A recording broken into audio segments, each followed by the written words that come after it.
Hey, good evening, ladies and gentlemen. We welcome you to Warhorse Stadium here in beautiful Devine, Texas for tonight's high school football game featuring the Pleasanton Eagles and the Devine Warhorses with Coach Gary Schmidt.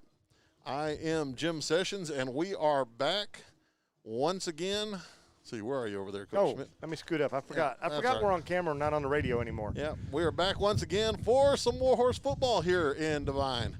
Welcome back. Well, glad to be back. Been an interesting week, as they all are. You know, we're all learning what we're learning. But good week for Warhorse football with the win, you know, last week. Got down on the field, talked to the coaches again, and we'll get to those here in a little bit. Yep. But, you know, things are positive. Yep. I think we got more kids coming back to school. It just seems to be things going the right direction. I hope. It really is. And, of course, as we talked about all the time, it could change in a heartbeat. But right now, things are going really good. Some changes here to Warhorse Stadium tonight. We'll talk about those here in a minute. Got a nice big DW out there. Let me see if I can flash that out there real quick. There's Warhorse Stadium as the crowd is fixing to kind of filter in here. We're glad you have decided to join us tonight. We're going to take a quick commercial break. We'll come back with more of our Warhorse pregame show here in a bit. The Warhorse pregame show is brought to you by State Farm Insurance, Mark Kidd agent. Appreciate everything those guys have done for us. We're going to step away. We'll be back in a minute. This is Warhorse football.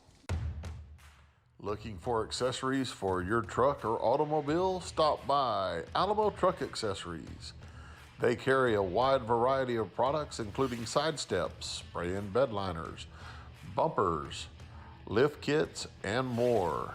Talk to Colby at 210-602-2730 or stop by 200 Dixon Drive in Devine. Alamo Truck Accessories.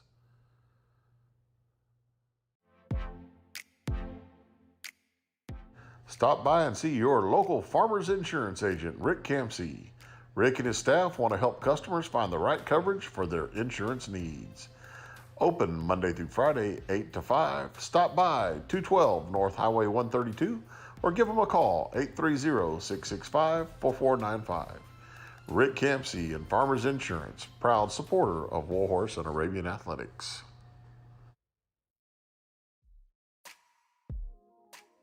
Stop by Mag's Place in Devine, a proud supporter of Warhorse and Arabian Athletics. Mag's Place, a boutique shop featuring products from John Hart, Mud Pie, Simplified Soaps, Scent Chips, and many more. Located at 200 East College, stop by and visit anytime. Or give them a call, 830-663-8077.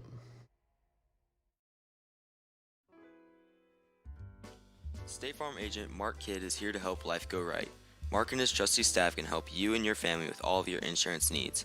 From auto, home, health, and life insurance to banking products and financial planning, Mark and his staff are there to help.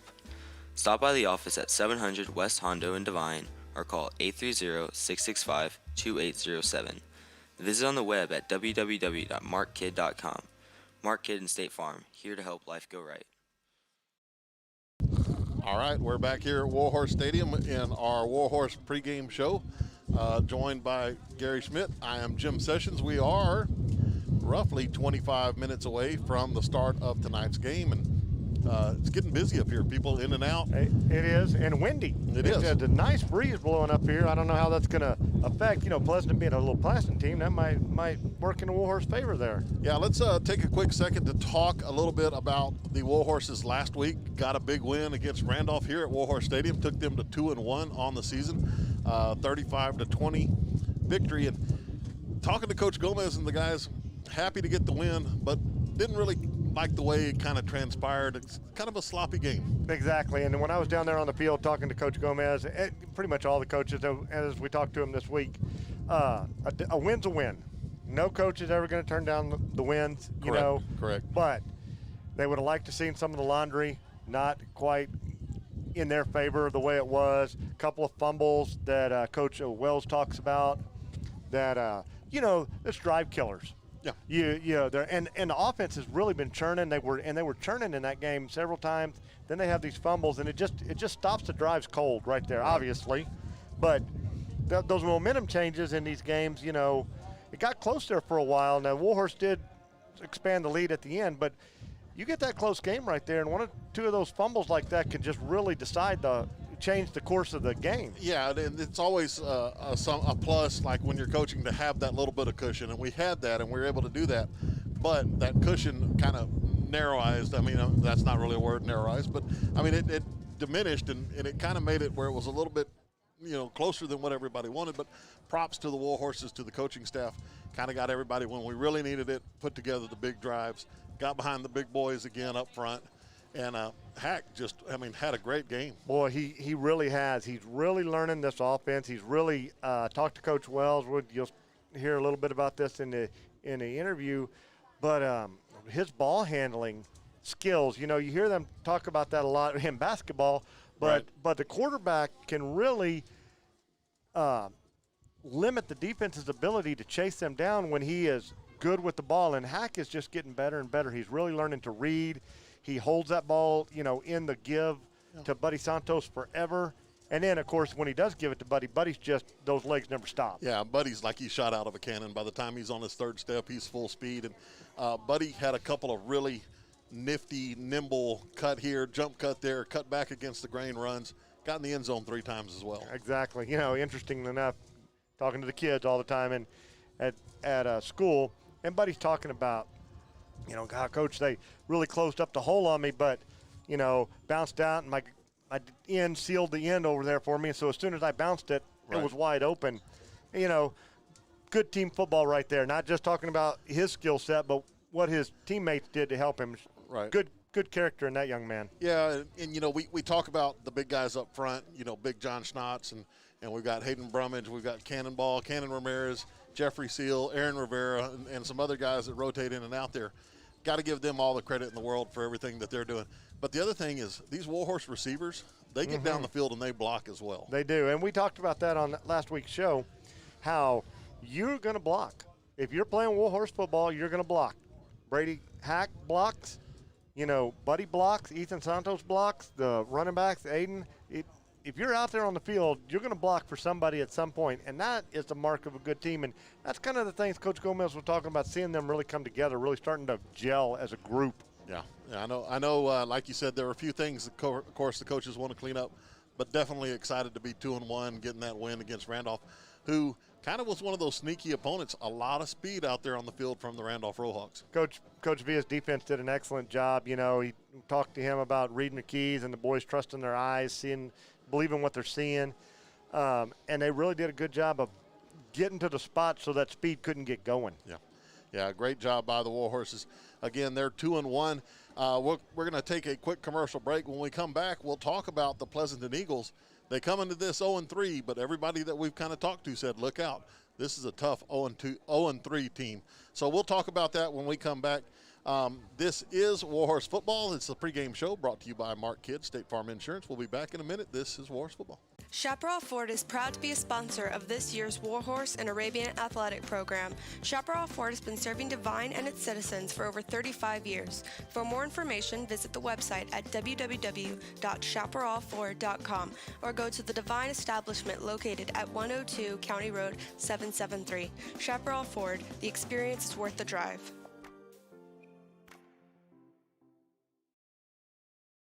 Apex Services Group, your elite service company. Apex is pleased to offer cargo tank inspections, internal cleaning, welding, and liner installations. Apex also provides hot shot and straight truck services throughout Texas and surrounding states. We believe in quality, ensuring equipment remains safe on the roadways. Please call Michael or Chris today, 844-427-3974. Thompson Houston Real Estate was established in 2012 and is located at 703 West Hondo Avenue in Devine, Texas. They are available 24/7 at 830-663-1113, or you can find them online at www.thompsonhouston.com. They are your local real estate experts. Thompson Houston Real Estate, making things happen.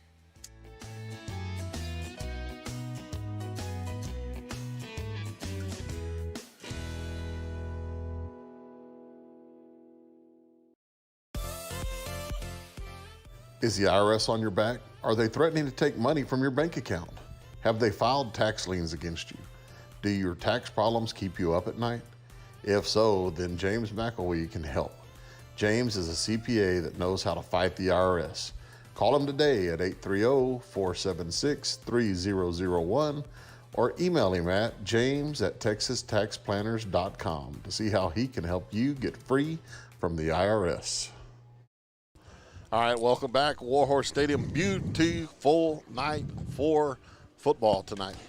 Didn't quite come out the way I wanted it to come out, but beautiful night here. It is that. It is that. I mean, we actually have the windows kind of closed down here. Don't need an air conditioner. It's one of the few times. Don't tell Quiz that. Well, we won't. But, yeah, we are here. Pleasanton Eagles and the Devine Warhorses. The Warhorse pregame show continues here. We're about 18 minutes away from our kickoff time. And we'll bring you back into the press box here with Gary and I tonight. Again, appreciate everybody joining us out on YouTube. Every time I come on screen, I have to adjust my headphones. I can't do that before I click the button. But it is what it is. Pleasanton coming into this one 0-3.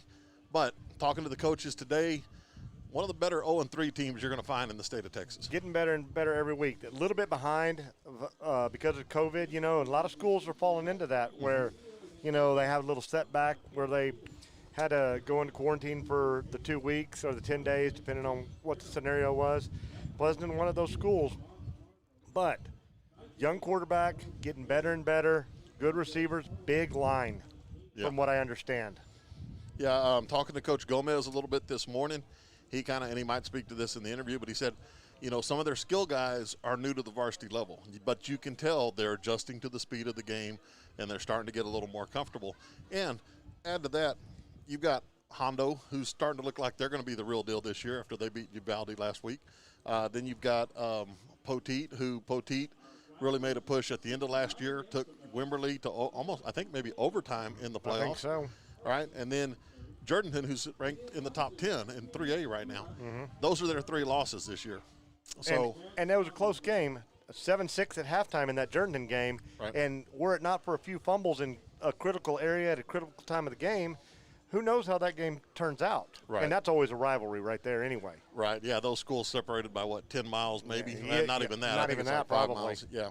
So we all know how those type games can go. So we got down. You were able to get down onto the field, visit with the coaches a little bit. Anything you want to preview with, or you just want to jump into this bad boy? No, you know, it's a lot about what we've been talking about with the big line. And you know what? The coaches are they respect the opponents they're playing, but it's a lot about us being us. Right. And working on us doing what we do, which, you know, that's the old John Wooden philosophy from back in the UCLA days. And I don't know, what is it, 12 titles? Probably worked for that man. Yeah. So we'll get into our pregame interviews. This is with the coaching staff. These pregame interviews are sponsored by Security State Bank. 7 locations here in the South Texas area. I believe there's one in Pleasanton for anybody that might be listening on the Pleasanton side tonight. But we appreciate the good folk at Security State Bank for joining us and helping us make this broadcast a possibility. Here is our interview with defensive coordinator Coach George Villa. Out here on the field with Coach Villa. Coach Villa, your defense played super early and really stepped up big late. Tell us, any plays really stick out? Those stops right there at the end of the game? Well, I think the biggest thing is they knew that they had to make a big play, and they did. And that's one thing that last couple of weeks our guys have been able to find the energy, to find the grit, to be able to make those stops. And we really didn't change too much of what we did. We talked to them about, hey, this is your keys, this is what you got to do, and they went and executed, and that's what happened. Yeah, kind of like Coach Wells and I were talking about. You just do what you do. Yes. And read your keys, and everything happens. And I guess every week we're getting a little stronger. Who stood out for you? Anybody stand out in the game defensively?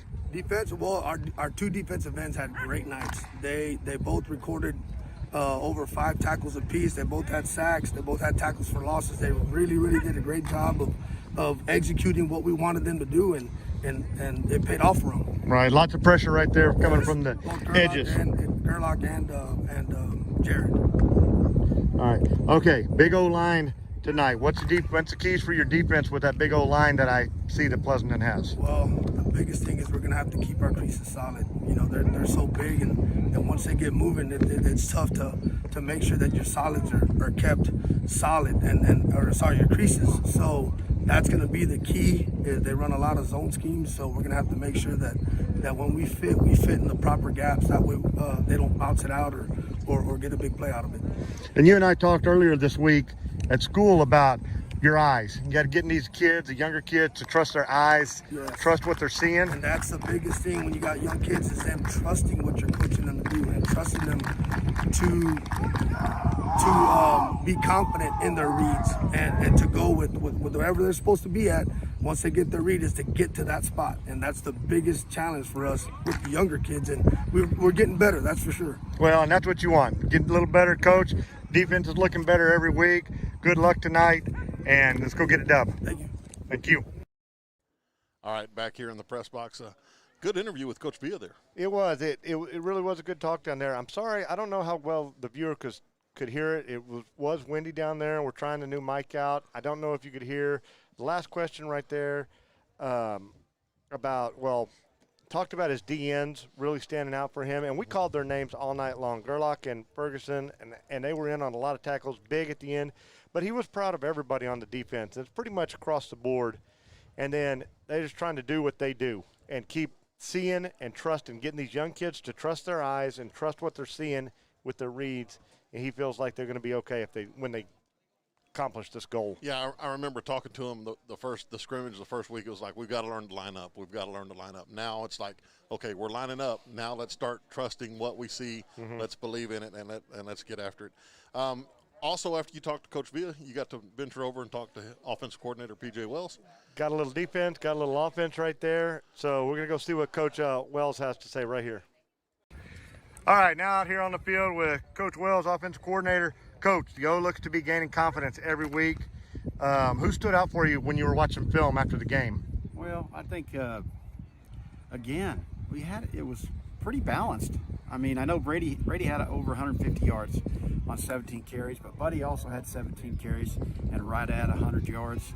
And then 7 carries out of, I believe, Aiden and Ethan.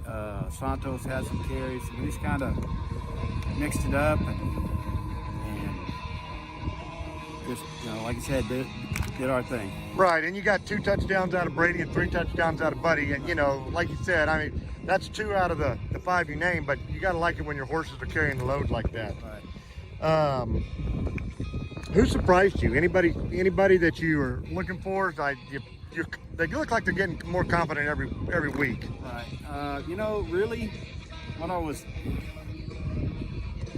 I don't mean to put you on the spot. No, what I was really hard is that we had adversity. We had 3 fumbles, and then they started, getting some scores on us there in the second half, and we answered. Boys never gave up. Never, and we had, those 3 fumbles, they killed drives, and we were driving the football. Yes, y'all were. And then we came right back and fought through that. And I was proud of that. So I guess I was proud of the whole offense. That stood out. Well, that's what you want, right? You had a little bit of everybody. It is a team sport. Hey, Brady is seeming to understand the offense better and better. Like, I don't know a lot about it, but it looks like his ball handling. He's kind of tricky with when he keeps it, when he pulls it. It's the bone stuff that first year, and he kind of struggled with that last year. And we had that 2 quarterback system, and he wasn't getting all the reps.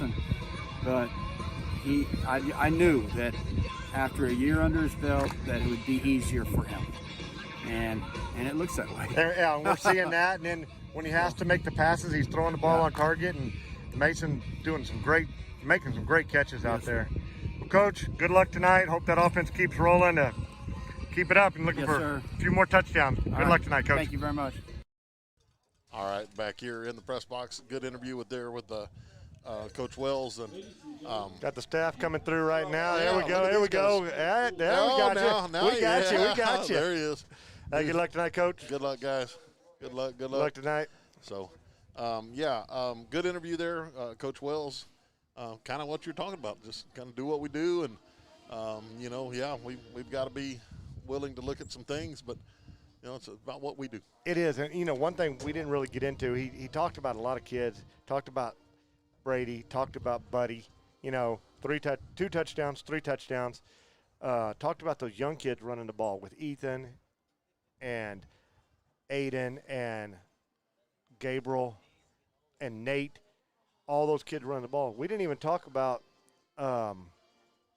what it's going to look like with Justin back. Right. And we talked about Burford, the receivers, the big catches they're making for Brady on the other end of that. Yeah. I mean, the offense is really starting to come together, or it's, that's what it's seeming. And that's what you'd expect game 3, game 4, right? Sure. That's what you're hoping for. And, the ultimate goal is, we've got Pleasanton tonight. You've got Luling next week. You've got the bye. And then, of course, the games that matter. Right. The district games there. Also got a chance to stop by, visit with Coach Gomez. Always a great conversation with Coach Gomez. Yeah. We'll go ahead and get into this. Again, our pregame interview is brought to you by Security State Bank. All right, good evening. We're down here on the field with Coach Gomez again. Hey, Coach Gomez, you guys got a good win Friday night. Probably not quite what you were looking for, but a dub's a dub, right? Yeah, it is. I mean, we lost a turnover battle there, and, lots of penalties. We were really sloppy, but, like I said, the kids still fought through it, and we got the W. So, I mean, an ugly win is better than a pretty loss. That's exactly right. We'll take those wins whenever we can get them. Hey, so the team seems to be gaining confidence every day. That's us watching from the stands. What is it looking like in the practice field, in the locker room? You seeing the same thing? It's going well. They're getting. I mean, we're understanding what it takes to win. The what we call the formula for success. They got to lock in starting on Monday. Every rep's got to be a game rep. It can't be kind of half speed or anything like that. Right. That's whenever we start making mistakes. So they're starting to understand what it takes to win. So hopefully they'll keep it going. Well, that makes perfect sense. Being a coach, I know if you don't go game speed at practice, it's hard to make them go game speed in the game. So y'all getting them to do that. All right. Couple of different defenses, couple of different looks. Now we got Pleasanton tonight. What are you looking for? What's going to be? Well, Pleasanton's they're pretty good defensively. They're that's what's they've got a young quarterback and he's getting better every day. They started late because of the COVID thing. So they're just now kind of getting into things, and I expect them to be much better than what they started out the year with. I think it's going to be a war tonight. Always is with them. Yeah. Well, their defense is good. They got guys that get after you. Their offense is starting to click. So we're expecting a good ball game, and we're up for the challenge. Yeah, I'm sure y'all are one of those better 0-3 teams out there. I'm thinking. Definitely. Coach, good luck tonight. Let's go get another dub. Thanks, bud. Appreciate it. Thank you. All right, we're back here at Warhorse Stadium. We've got the Warhorse Band performing the national anthem. We're going to try to catch some of this.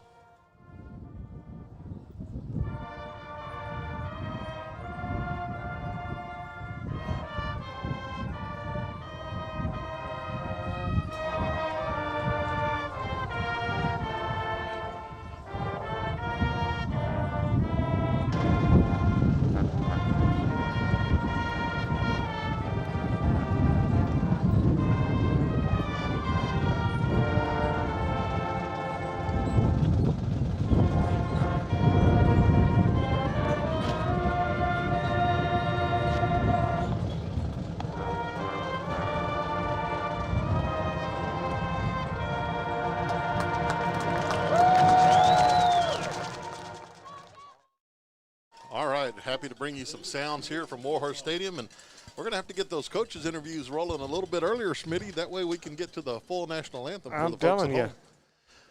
But hey, we're learning. We are. We're learning. We are. We're getting there. We are. We're going to step away real quick. We're about 5 minutes away from tonight's game featuring the Pleasanton Eagles and the Devine Warhorses. And when we come back, we'll have our Chaparral Ford's keys to the game.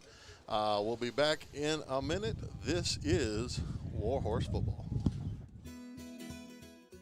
Royce Grain out of Hondo, Texas is your supplier of premium quality feeds, bagged and in bulk. Royce Grain provides corn, apple scent corn, protein pellets, specialty feed mixes, scratch, and wild bird seed. Call 210-844-4015 for ranch delivery or stop by Morales Feed Store or WOG Supply in Devine. Royce Grain, premium quality feeds.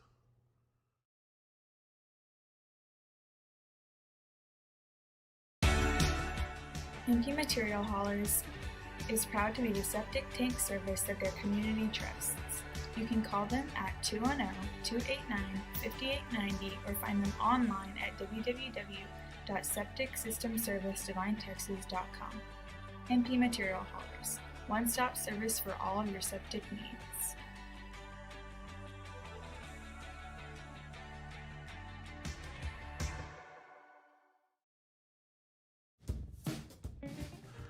Flyby Smoke and Grill, a new restaurant located in Devine at 201 and a half West Hondo. Flyby is your spot for barbecue, burgers, sandwiches, and more.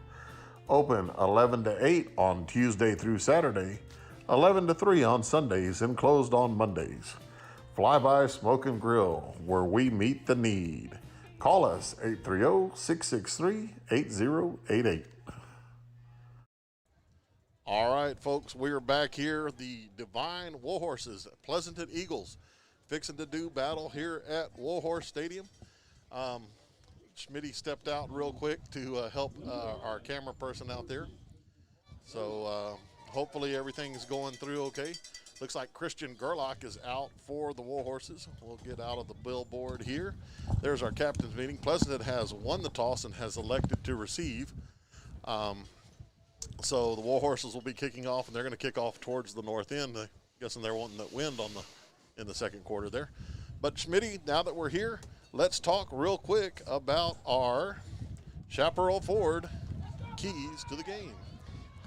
Well, Jimbo, in talking to all the coaches, us being us is it's a big thing.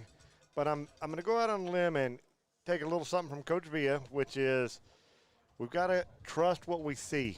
We've got to trust the process. They've been working hard all week long. Coach Villa and coaches were very happy. Trust the process and slow down that big line that Pleasanton has. Yeah, Pleasanton, for the most part, in the past, a passing team.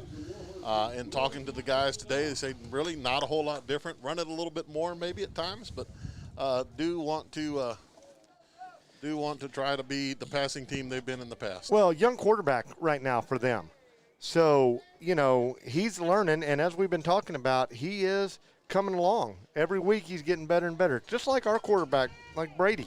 Brady's getting better and better every week at running this offense and getting us into the right sets and handing that ball when he needs to hand it or keep it when he needs to keep it. So, you would think that the same kind of maturation process is going on the other side of the ball as well. Now, it looks like we're about ready for this one. So Debbie Petty is going to help out tonight. She's going to be on the scoreboard. We've actually got it on the iPad app. And K-Ray, if you're listening in Lubbock, it is the paid version finally. Woohoo! We don't have version the anymore. +2 -1. So Miss Petty's like, what? Yeah, the business office is like, what? Featherly is going to put his foot into this one. It is going to be fielded at the 15-yard line. This is number 24, J.J. Morales. He's going to be brought down at the 34-yard line, and that's where the Pleasanton Eagles are going to start this game, Gary. That was number 10, Marcus Rodriguez, and a couple of Warhorses in there on that stop, Jimbo.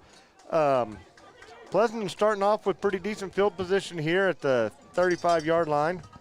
So we're going to get to see Coach Villa's defense right off the bat and see what these guys got going. We're still working on a few technical issues with our new scoreboard function. We didn't have it set at 12 minutes. We had it set at way too many minutes there, so it's probably going to have to take us a minute or two. Start off with a pass play. This is going to be caught, completed at the 45-yard line. That's number 21, Jace Crosskoff, it looks like. Crosskoff is what I'm going to guess. I'm glad you took a shot at that one before I did. Gerlach right there trying to get some pressure on him. Looked like he got tied up a little bit.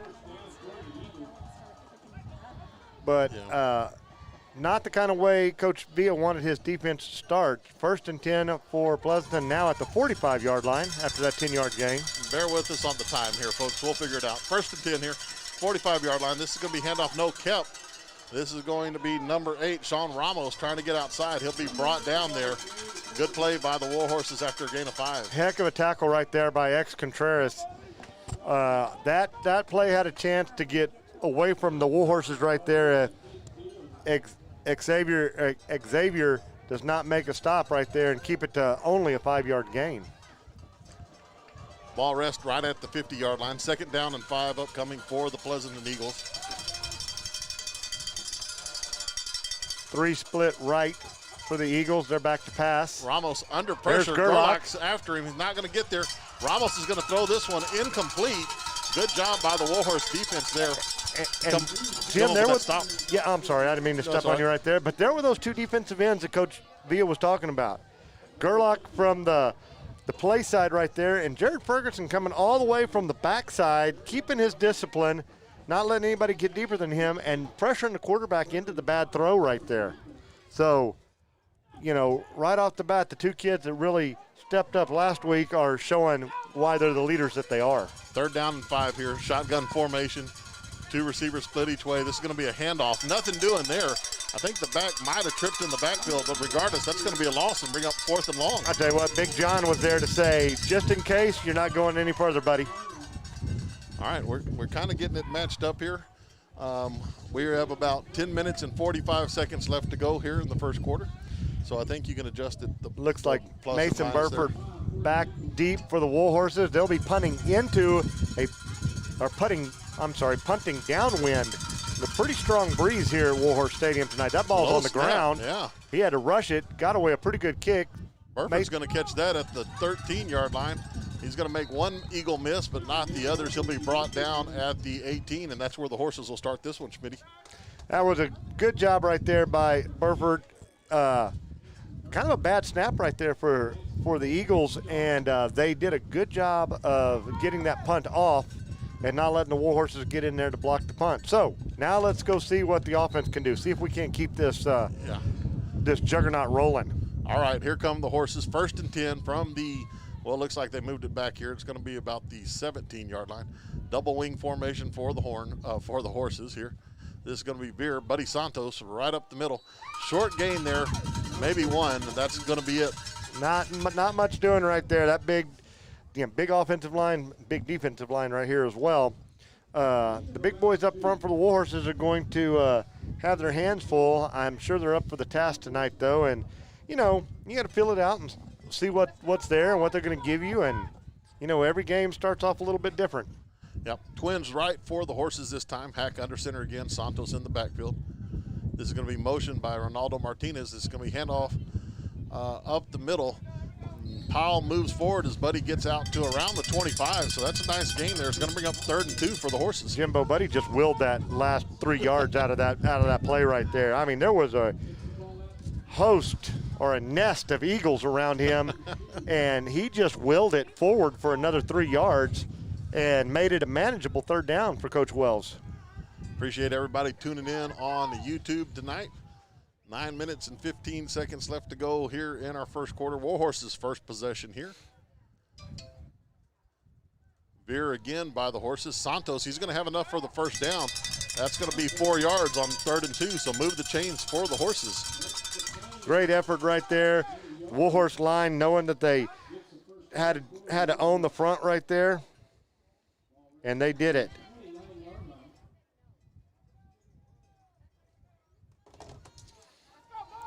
Looks like we have 1st and 10, ball resting at the, what is that, Jim, the 29-yard line? Yeah, 1st and 10 for the Horses here. 8:46 to go. I know we got the time going over there, so yeah, y'all don't need me got to it caught up here. Tell that all the time. Here come the Horses again. This is going to be a reverse or kind of a misdirection. Ramirez outside, or Nate Ramirez, excuse me. That was Nate. Out to the 34-yard line, so that's going to be a gain of about 5 there. Good run right there by Nate. Another one of those backs by committee that gets in there and helps take the load off Buddy. You know, we're still missing Justin Contreras, still out with that ankle sprain. You know, he was hoped to be back this week, but probably better safe than sorry when you got a bye week looming. Yep. 2nd down and about 6 here for the Horses. Veer again. Great play. This time it's going to be Hack with the keep. 1st down yardage as he's out past the 50 into Eagle territory, brought down at the 45. And A great read there by Hack on that Oh, one. I don't even know what to talk about right there, Jim. Is it the great read where he doesn't hand it and he pulls it, or was it the excellent stiff arm right out here that gets him 4 more yards? I mean, wow, what a play by Brady Hack right there. Hey, we appreciate all the feedback, everyone, but we can't quite get to everything right away. Give us a second. We'll get everything figured out here. We're doing our best. We're learning on the fly, trying to get it going as best we can. Warhorse is now in Pleasanton territory at the 45-yard line. 1st and 10 here. Ball at the 45. This is going to be kind of a sweep. This is Esquivel coming left, out past the 40, inside the 40 to the 39. That's going to be a gain of 6 on 1st down. Nice 6-yard run by the freshman right there. Jim, he does not play like a freshman. No, he does not. And Coach Gomez, Coach Wells, they have several young running backs, heck, athletes on this team that don't play to their age, that play well above their age. 2nd down and 4 here. Santos, right side. Again, good hole on that side for the Horses. That's going to be a 1st down after a gain of about 8. What was that, Jim? 3 yards after contact, 4 yards after contact. I mean, that linebacker stepped up there and hit Buddy. Buddy hit him, took a step back, and then plowed him forward for 3 more yards. 1st down for the Warhorses, ball resting at the 31. Nice drive right here by the Warhorses. Yeah, good opening statement to this game here. This is going to be Santos left side. He's going to get through the line out for a gain of about 4 again. And, talking with Coach Wells during the week, 4 yards on 1st down really allows you to open up that playbook on 2nd down. Sure does help. Nice little jump cut right there by Buddy. We talk about the power and the drive, but that was a nice little jump cut, right? Little something different from Buddy right there. Yep. Warhorses break the huddle here. Got a 2nd down and 5. Need to get almost to the 20-yard line for the 1st down. Veer coming. It's going to be a pitch. Nate Ramirez cuts back. Got some room. 1st down yardage. Looks like we got a flag coming in there as he's brought down at the 15. Boy, I hate to see that where he threw that flag is in the area where it was holding, but excellent vision right there by Nate. I mean, he was out wide, and he looked back inside and saw that they had opened him up a hole in there and cuts back against the grain and turns a little play into a big play. Yeah. But let's see what the flag is. Looks like they're going to get the Warhorses for a block in the back. So that is going to come back. A nice gain there, negated by the penalty. 6:06 left to go here in the 1st quarter. Now, Jimbo, that being a spot foul right there, it hurts, and it's one of the things Coach Gomez was talking about we don't want to see, but not so devastating since it was downfield as it was. And what is that, 2nd and about 7 maybe for the Horses? So lost a yard due to the penalty, but from where the original line of scrimmage was, Coach Gomez running in for a timeout. Yeah, didn't like the way the Warhorses were lined up there. So the Warhorses are going to take a timeout here. We're going to take it with them. We'll be back after this. This is Warhorse Football. We're excited to announce that Security Bank is now American Momentum Bank, and our partnership with Devine Independent School District continues. While our name has changed, you can still count on our expert bankers' personalized attention and expanded portfolio of products and services specifically designed to help you build your financial momentum. We invite you to visit our Devine Banking Center at 100 East Hondo Avenue and meet our team of bankers who are ready to help you reach your financial goals. Banking on the strength of momentum, American Momentum Bank. Security State Bank is a proud sponsor of this year's Warhorse football broadcast. Security State Bank has served 7 locations around South Texas since 1925. Located in Pearsall, Pleasanton, Devine, Natalia, and now Cashville. Security State Bank's hours of business varies from location to location. Please visit our website, www.securitystbk.com, or call us at 830-663-2801 to check out a location near. Back here at Warhorse Stadium, Warhorse is looking to throw. That's going to be out towards Burford. Well played by the Eagles on 2nd down. That pass was read all the way. Good defense out there. Being the passing team they are, I'm guessing they work on quite a bit of that on their defensive reps. Yeah, 3rd down and long now after a loss of about 3 on that play. Ball at the 30-yard line. Warhorses need a 21-yard line for the first. Not the play you wanted to, not the result of the play you wanted to see after having called timeout right there, Jimbo. No, it was not. But Warhorses have it here. 3rd down and 9. Venturing to guess this might be 4-down territory here. So that's a free play. that looks like that's going to help as the Eagles jumped offside. Let's make sure that the Warhorses didn't move. That's a great job right there by Hackbill in the line, holding the water and getting them to jump off sides as the play clock was running down on them. And that'll be a free 5 and make this a lot more manageable 3rd down. Yeah, definitely take those 5 yards right there. 3rd and 9 becomes 3rd and 4. And, like we talked about earlier, this is a spot where a lot more plays are in the playbook there. Certainly opens it up. And when you got a horse like Santos in the backfield. Looks like Hack's going to make a little adjustment here at the line. 3rd down and 4. This is going to be up the middle. Buddy Santos, he's going to be close. 1st down yardage. If it's short, it's going to be only by maybe 1, make it a 4th and 1. It's going to be close, Jim. It wouldn't surprise me if they didn't want to measure this, or is he going to call it a full yard short? Nope, they're waving. They're like they're going to stop the clock right here. Yeah, it looks like we might have a little bit of a measurement. Huh? I think we might. It's close. I mean, the nose of that football looks like it's right at the – one of them saying 1st down on the far side. The official on the far side is calling – they're calling 1st down, Jim. We will take it here. So, Coach Liska's got to be upset wanting a measurement or something on that one, I would think. Yeah, no, well, he's pleading his case on the far side there. Yet chains have yet to move, as a matter of fact. So, here it is. We're going to stop it. That's it. There's that official timeout we were looking for. Yeah. So they will bring the chains out to measure here. So, and it's going to be close. It is. It's going to be close either way. If JB was up here, he would call it incorrectly before it happens. Well, it is a 1st down. And the officials were correct. That is a 1st down for the Horses.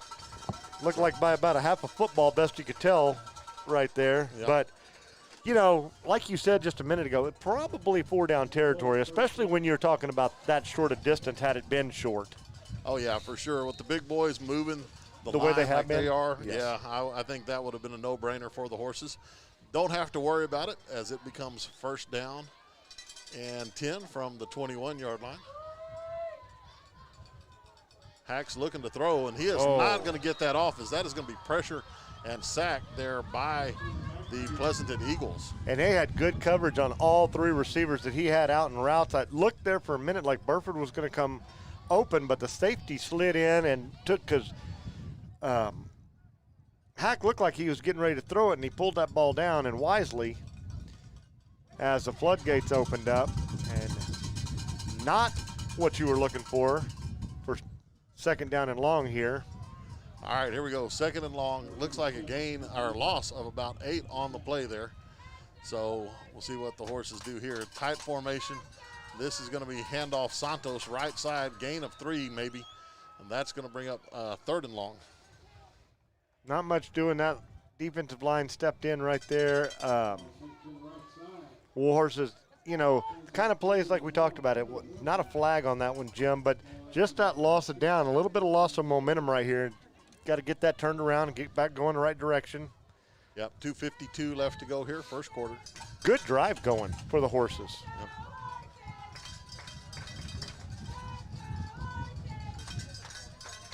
Hack's going to be in the pistol formation here. Looking to throw, pressure coming, looking for an in or a slant there, Burford. That's going to be behind him, so that's going to be up 4th and long. I don't know if they were, one was looking for A and the other one's running B, but he threw it behind him. He was open on that little slant right there, or that skinny post, whatever it is right there. Looks like we are going to go for it, which doesn't surprise me. No. Doesn't surprise me. Coach Gomez and Coach Wells have a lot of confidence in this offense, as they should. And you're going into this breeze from the north here, so that makes that field goal attempt even longer. That's true. So 4th and long here. Hack's going to roll out.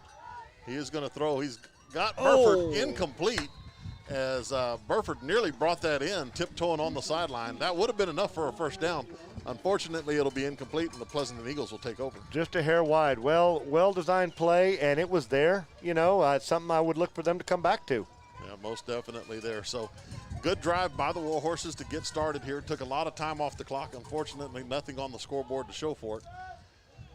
Kind of like we talked about in the opening of the game. We're 2:28 to go here in the first quarter, and it's not unlike Pleasanton's last game where they were 7-6 with Churtonton. They are a team that is getting better every week. Yep, shotgun formation for the Eagles here. This is going to be a run play up the middle, gain of about 7. I think that's number 3, Trent Crady, with the carry. He was brought down by Gabriel Rodriguez out there and Buddy Santos after that pickup. Correction, that was A.J. Ayala, number 2. So, the new glasses are helping with a lot of things, but I still have a hard time seeing those tiny numbers out on the field there. And actually, sometimes the camera's a little bit closer than we are. Are they? Yeah. So here we go, shotgun again. Second down and about 4 for the Eagles. Again, handoff. Wow, nothing doing there. Good job by the Warhorse D. Excellent job by the Warhorse D right there. Our defensive line just blew that offensive line into the backfield, blew that play up right from the start. Yeah, A.J. Ayala there, maybe a short loss on that play. It brings up what, third and three? It looks third like. And 3 it looks like. There. Time running down right here. At the end of the first quarter, be a good stop for the Warhorses if they can hold them here. Looks like Coach Liska's thinking about a timeout right here, and they do. There it is, a timeout called by Pleasanton. 1:17 left to go here. We are tied up 0-0. We'll be back in a minute. This is Warhorse Football. Are you looking to buy real estate? If so, you need a buyer's broker working for you. I'm Christy Parker, broker owner of Texas Sold. I specialize in ranch, land, residential, and investment properties. I have a reputation as a real estate shark. My clients know I'll never settle for anything but their best interest. Buyer representation is free. Don't call the number on that other sign. Call me, Christy Parker, 210 Texas Sold U. That's 210 TXSOLD, the letter U. Medina Glass is a commercial and automotive glass company who specializes in a variety of projects, including residential, auto, and commercial glass. Give them a call at 830-665-58. Well, once again, we're back.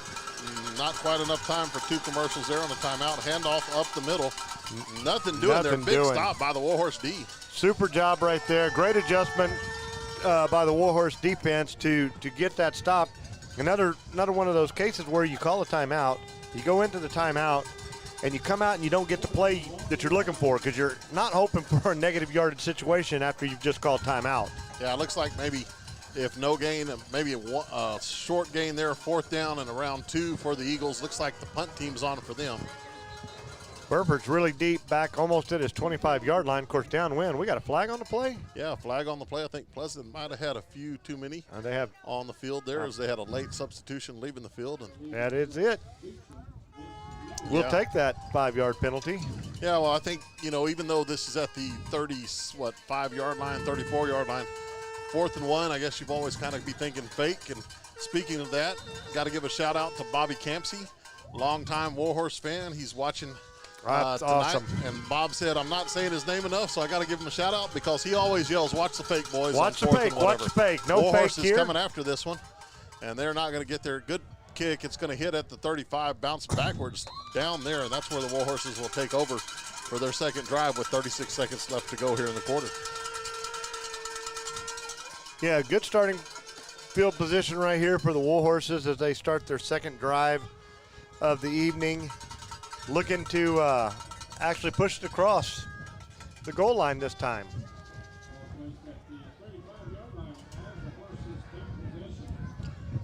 Got some text out there. JB's watching again. Uh-oh.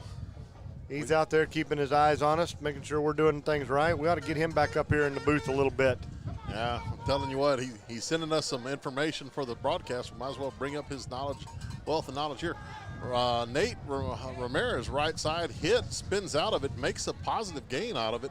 Maybe a gain of 1 there. Boy, that was a heck of a move right there by Nate. He was 3 yards deep in the backfield, Jimbo. and made a heck of a spin move to get out of that.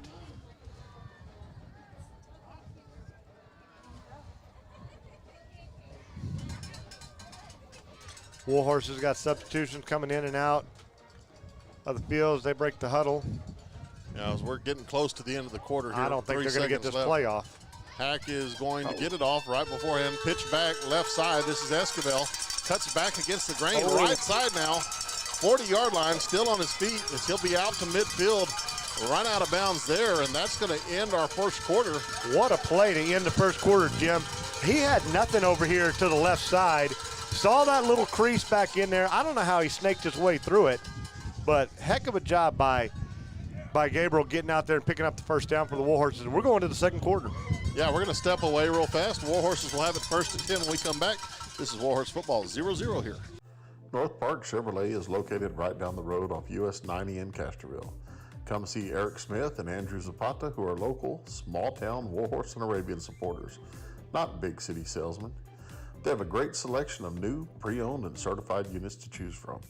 Contact them, Eric, 210-737-4786, or Andrew, 210-779-1212, www.npchevy.com. The Grass Yard, a premium sod grower in South Texas, specializing in the sale and installation of sod. The Grass Yard also provides landscaping services along with tree sales and installation. Open to the public, visit them at 1484 South Highway 46 in New Braunfels or call 830-626-3444. The Grass Yard. All right, back at it here. This is going to be a Hack quarterback keep, and he's going to be out past the 45, 44-yard line. Good play there on first down for the Horses. Like you talked about earlier, Jim, at 4 or 5 yards on first down sure does make things a lot nicer for Coach Wells in the play calling department. Looking out here at some scores, looks like the Sinton Pirates are up on Poteet 12-0 right now in the first quarter. Second down and 6 here. Hack under center. This is going to be kind of a Raider sweep. Nate Ramirez, right side. He is going to stay in bounds past the 40. Powell moves forward up to the 35. That's going to be first down yardage for the Horses. That was a good little jump. He's right there. They're trying to push him out of bounds, and he found the way to jump back into the middle of the field and get a few extra yards right there. But a great run, great first down for the Warhorses. Yep, we've got the Warhorse first down chant going from the stands here. So Warhorse is going quick here. Hack under center. Looks like Pleasanton jumped again. They're going to blow this one dead as we have a flag on the play. Offsides is going to be the call.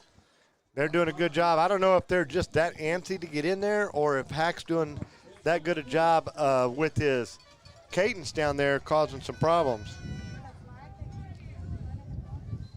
Navarro and Cuero are 7-7 in the first quarter, Jimbo.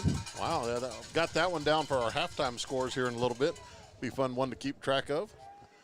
So penalty against the Eagles, 1st and 5 here as the ball rests at the 30-yard line. Hack in the pistol. Santos behind him.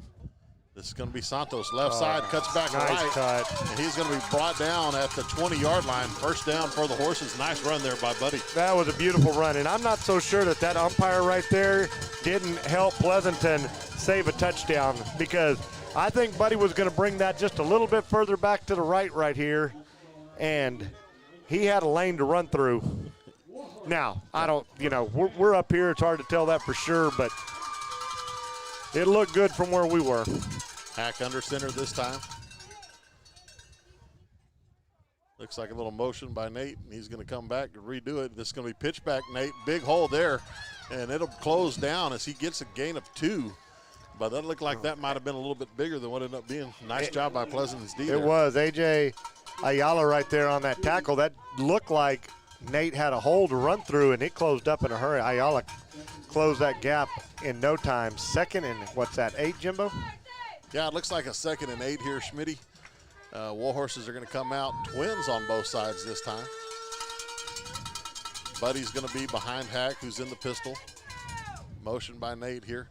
Little trickeration here. This is going to be Esquivel flagged down on the play, and Esquivel is going to be brought down in the backfield. That's a loss of 4, but let's see what the laundry is. Went for a little reverse right there, and that flag was thrown back up into the holding box. Let's see if that's what it's going to be.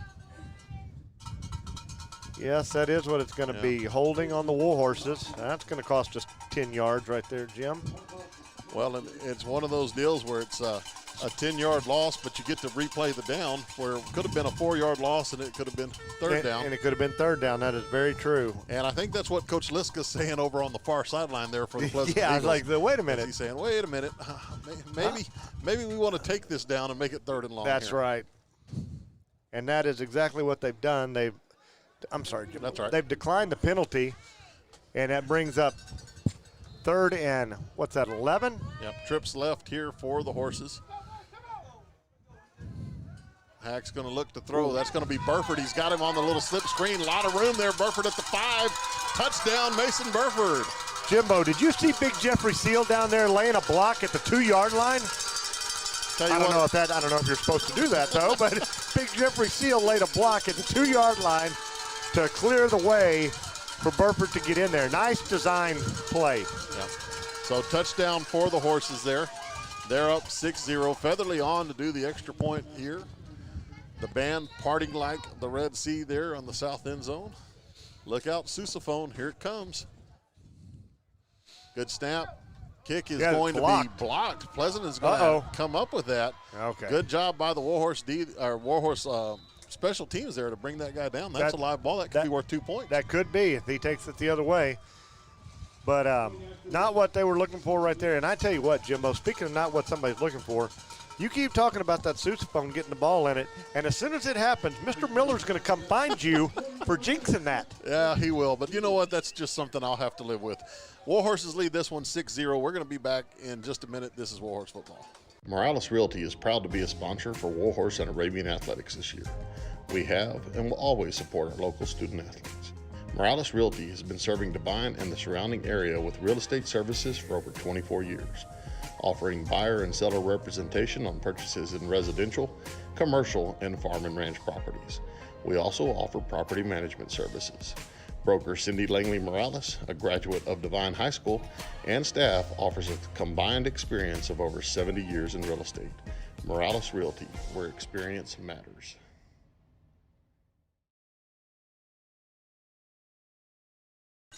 All right, we're back here, everyone. Warhorse Stadium. Warhorses strike first here as they go to Mason Burford on a little slip screen for a touchdown. Extra point blocked by Pleasanton, 6-0, 9:25 left to go in the half. Nice drive right for the Warhorses on their second possession to get it into the end zone. And did it a little different, did it like we did over in Uvalde with some passing game, Jim. Featherly out to do the kickoff here. Pleasanton with 2 backs back.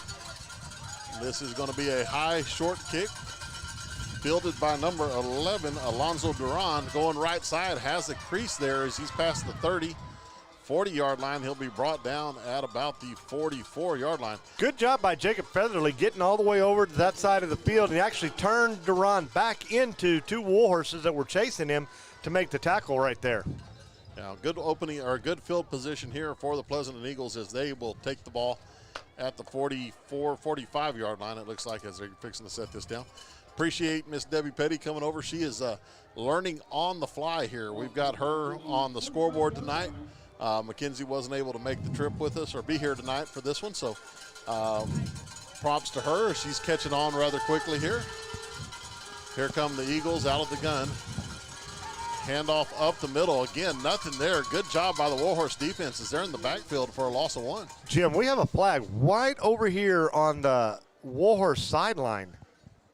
This is a side judge that's down the field. He's actually out in the secondary, and he threw the flag, and it's going to be a sideline warning against the Warhorses. I don't know if he stepped into one of the coaches or players, but we talked about that last week. We got the sideline warning. There's some painted lines on the field. Well, you know, something interesting, Schmitty, is, you know, your big schools aren't playing yet, so we're getting the 7-man crews. It's something we don't always get here. So you've got your judges down the sidelines here, so the coaches aren't quite used to that. That is very true. And these guys are deep. I'm watching where he's standing. He's standing a good yard and a half off the field. Yeah, before that play could get underway, that's a false start on the Pleasanton Eagles. So 2nd and 11 is going to come 2nd and 16 here with 8:53 left to go in the half. That's a good thing, Coach. Be his defense. A good stop right here, Jim. They'd have to punt into the wind. Yep. Yeah, 2nd down and long coming here for the Eagles. 15 seconds left on the play clock as they get the play in. 8:37 and counting. Here comes shotgun formation, and this is going to be a keep as Ramos tries to get outside. He's to the 40. He'll be run out of bounds. Flag in the center of the field back here, and it's thrown back into the Warhorse secondary, but I've got a feeling that's going to be holding too. It just didn't get all the way up to where the actual hold took place. Let's see here as the flag's down on the play. Clock stops here with 8:25 left to go. And everybody's walking backwards, so this one looks like it's going to be on the Eagles. There it is the holding. There's the hold against the Eagles.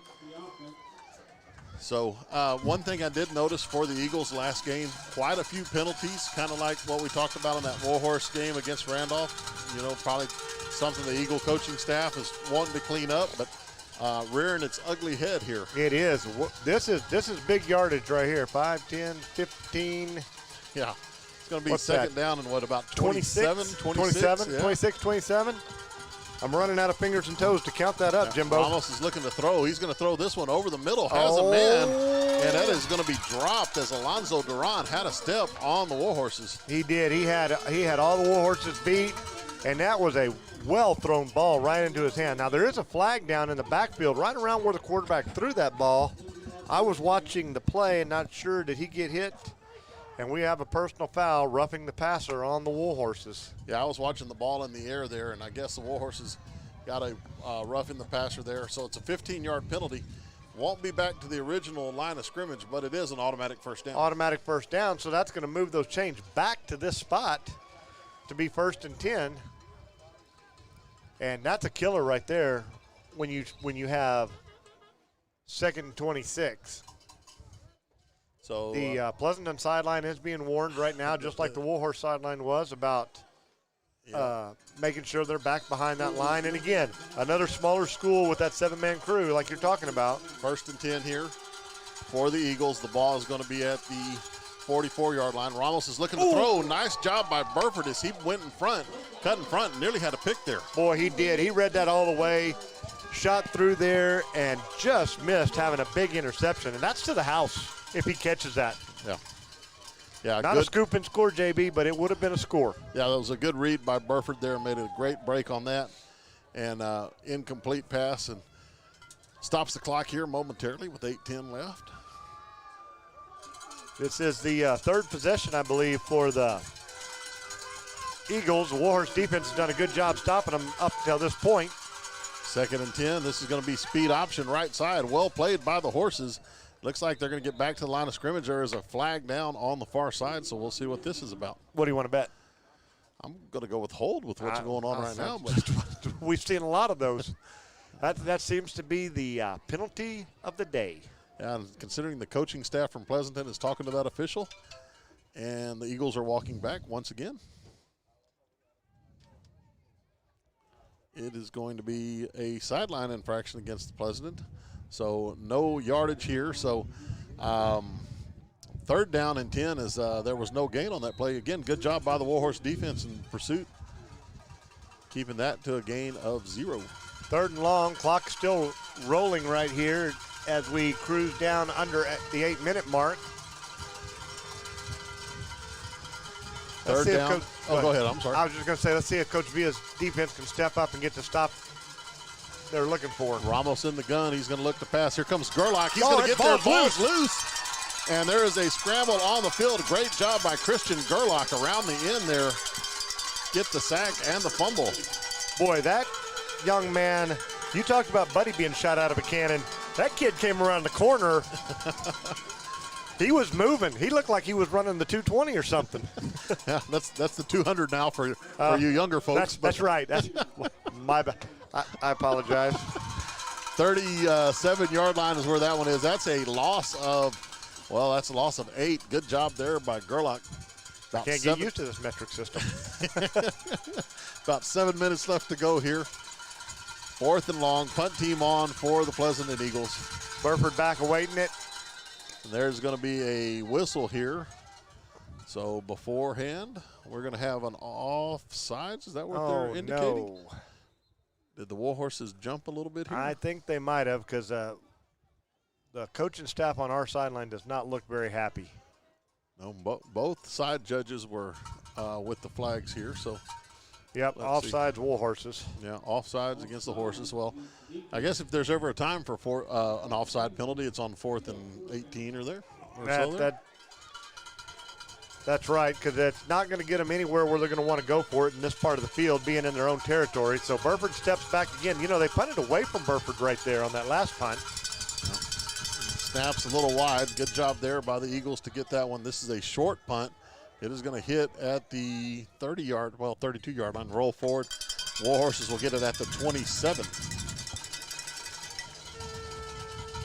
Good stop by Coach Villa's defense. Got what they needed. The Warhorses just took it down on the last possession and scored. Be a great time for one of those Warhorse drives right here. 6:42 to go, and great clock-burning drive right here before you go to halftime maybe. Yeah, I was impressed with Coach Villa's defense there. They overcame the personal foul, roughing the passer penalty. Right after that, they got another basically 3 and out after that penalty. So good job there by the Horses. And like you said, 6:42 left.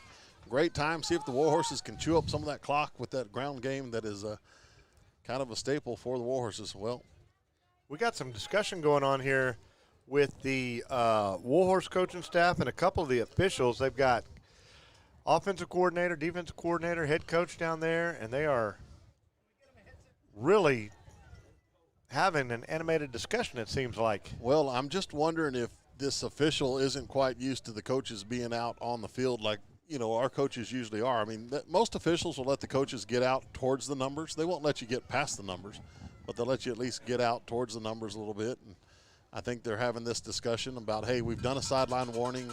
This is kind of what we're expecting. So that very well could be it. And like you said, it probably a little bit different crews than we're used to. All the San Antonio schools are not playing, so we're getting some different crews than we normally get. Yep. So I think we've got everything situated here.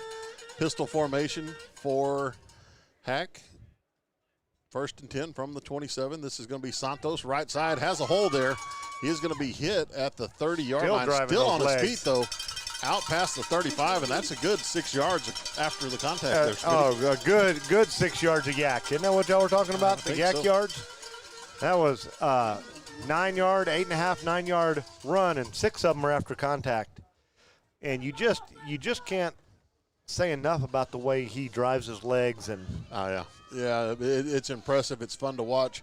And actually, speaking of Buddy, we've got Buddy coming up as a senior spotlight tonight during halftime for the Warhorses. So 2nd down and 2. This is going to be Esquivel in motion. Buddy up the middle. He's going to be out close to midfield. It looks like the ball came squirting out there at the end. Pleasanton's claiming they have it, but the officials are kind of looking at each other like, I thought he was on the ground. Nope, the back judge back here is pointing at the ground saying, no, sir, he was on the ground when the ball came out. Yeah, it looks like they're going to mark him down there. So that's going to be 1st and 10 for the Warhorses at the 49-yard line if this play stays that way. Now, they're still talking about it. Yeah, official timeout on the field here. While we've got this official timeout, let's talk about some of the things going on here at DHS last night. Team tennis went to Bernie. Suffered their first loss of the season, but in talking to Coach Mark Feltner today during our little pep rally time, said it was a valuable game in that there was a lot of experience gained. Said a lot of the girls' matches went to tiebreakers, just didn't come out on the top end like they were kind of hoping to. But it was definitely something that the kids could learn from, and he thought was a very positive experience. Well, anytime you play a team like that where you go in there and you're that close in, and you got to get thrown into the fire a little bit, and it sounds like they did, and they're going to be stronger for it. I agree 100%. Well, we've got it figured out. 1st and 10. They're going to mark Buddy down at the 46. This is going to be Hack. A little misdirection there. He is going to be brought down for a loss as the Pleasanton defense sniffed that one out. They did. That line, their line owned that. He's going to lose a yard. Going to bring up 2nd and 11 from the 45, but that clock's still rolling. Yep, 5 minutes and 20 seconds left to go here. As you can see on our new scoreboard app here by Miss Debbie Petty. She's just shaking her head over here like. She's like, I can't believe y'all talked me into doing this. 2nd and 11 here. The Warhorses will come up, have pistol formation for Hack, Buddy behind him, motion by Ramirez. It's going to be a pass. Hack's going to throw over the middle. That is going to be complete. Nice ball there. Great catch from Mason Burford. First down, Horses. Beautifully thrown pass by Brady Hack. Let me tell you, we talk a lot about Buddy Santos and his running. He had a key block right there. The linebacker shooting the gap. Buddy Santos steps up, gets the block, and gives Hack time to make that completion right there. Great pitch and catch. Tell you what, Hack threw a BB right there to Mason. Mason came up with a great catch. So Warhorses have it 1st and 10, ball at the 32-yard line. Here comes option by the Horses. Hack's going to cut it upfield, cuts back, makes a man miss, still on his feet, bounces it outside, and he'll be brought down. It looks like he ran about 30 yards there for a gain of 6, but we'll take it. I'll tell you what, several times those Warhorse running backs have run, you know, half the field one way and then turn around and cut it back against the grain like that. But it was a beneficial cutback for Mr. Hackabill on that play. Got a question in earlier asking what Burford Mason belonged to. That is Julia Burford's son, Mason. Then Larry's son, Jaden, is one of the backup quarterbacks, or is the backup quarterback for the Horses here. So 2nd down and 5. This is going to be a little misdirection. Gabe Esquivel, right side. He's going to be close to first down yardage. I think it's going to be just a bit short, though, Schmitty. Yeah, I don't think he quite got there, you know, right. It looks like 9 yards, so 3rd and 1 to go. But again, I believe we're down here in that 4-down territory like you talked about, especially with that clock ticking down, Jim. Yeah, I think the band's getting ready for halftime, of course. Yes. Like, I hope they're not thinking it's field goal. It's only 3rd down. The sousaphone is like, nope, don't want to be part of this. No, I'm not taking any chance. Coach Jay's jinxing me. Cutback sweep, Santos. He's going to make a man miss. First down yardage there as he's inside the 20. That boy can keep a drive alive, can he? Give credit to the big boys up front there for the Horses. And Buddy made a nice plan of his right foot, cut it back, put his shoulders north and south, and actually south in that direction. South for right there. And you're right. The big boys right there, they own that line. They moved them back 3 yards, Jim. Yep. 2 minutes and 50 seconds left to go here in the first half. Warhorses have it 1st and 10. Hack under center this time. This is going to be ball is going to be dropped, and that is going to be recovered by Pleasanton, as there was a little trouble with the exchange there, Smitty. Yeah, there was. It just, you know, I don't know if he just didn't let it go soon enough or what. The ball came loose, and that's the kind of things Coach Welch was talking to me about right there. You know, this is a great drive. You run it down to basically 2.5 minutes right there, and you know, you got a chance to go in and score. That's just a crushing blow when you got a chance to go take a 2-score lead. Yeah, well, and you're exactly right. Now your defense has to get in the mindset here with 2:38 left to go in the half. Let's get a stop here. Let's get it back for our offense. This is going to be option right. Gerlach in pursuit, and he is going to have a good tackle for a loss back there. Loss of about 7. Big loss right there. Great play by Gerlach. Making the tackle on the opposite side of the field, but doing what Coach Villa was talking to me about, reading his keys, watching his keys, and then keeping his spacing. Yeah, he got off that block and was in the backfield in a hurry. Pleasanton's going to go, we're going to have a flag here. They're going to have another illegal substitution, it looks like. That should be, well, we're inside the 10, we're inside the 15. That's a half the distance penalty. Yeah, so another penalty against the Eagles there. That's going to take it back inside the 10. Clock stopped at 2:05 here. You know, Jim, Coach Gomez has both timeouts left right here. Another a stop right here, and I wouldn't be surprised to see one of those timeouts used. Yep. Pleasanton in the gun. Sean Ramos, the quarterback here. It looks like he's going to throw. It's going to be a slant coming inside. Hit immediately. Xavier Contreras there making the stop.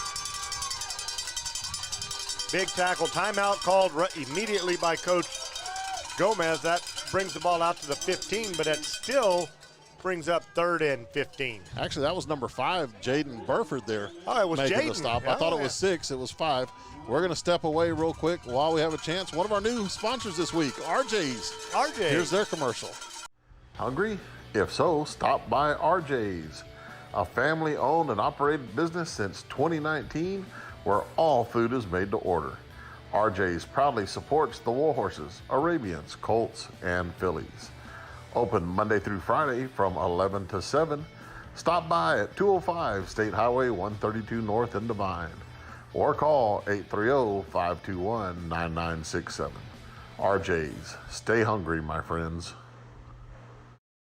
Back here at Warhorse Stadium, Warhorses used their second timeout of the half with 1:45 left to go. Yeah, it's good seeing Jaden out there getting some action. I was just going to see the same thing. Glad to see him. He was out for a little bit.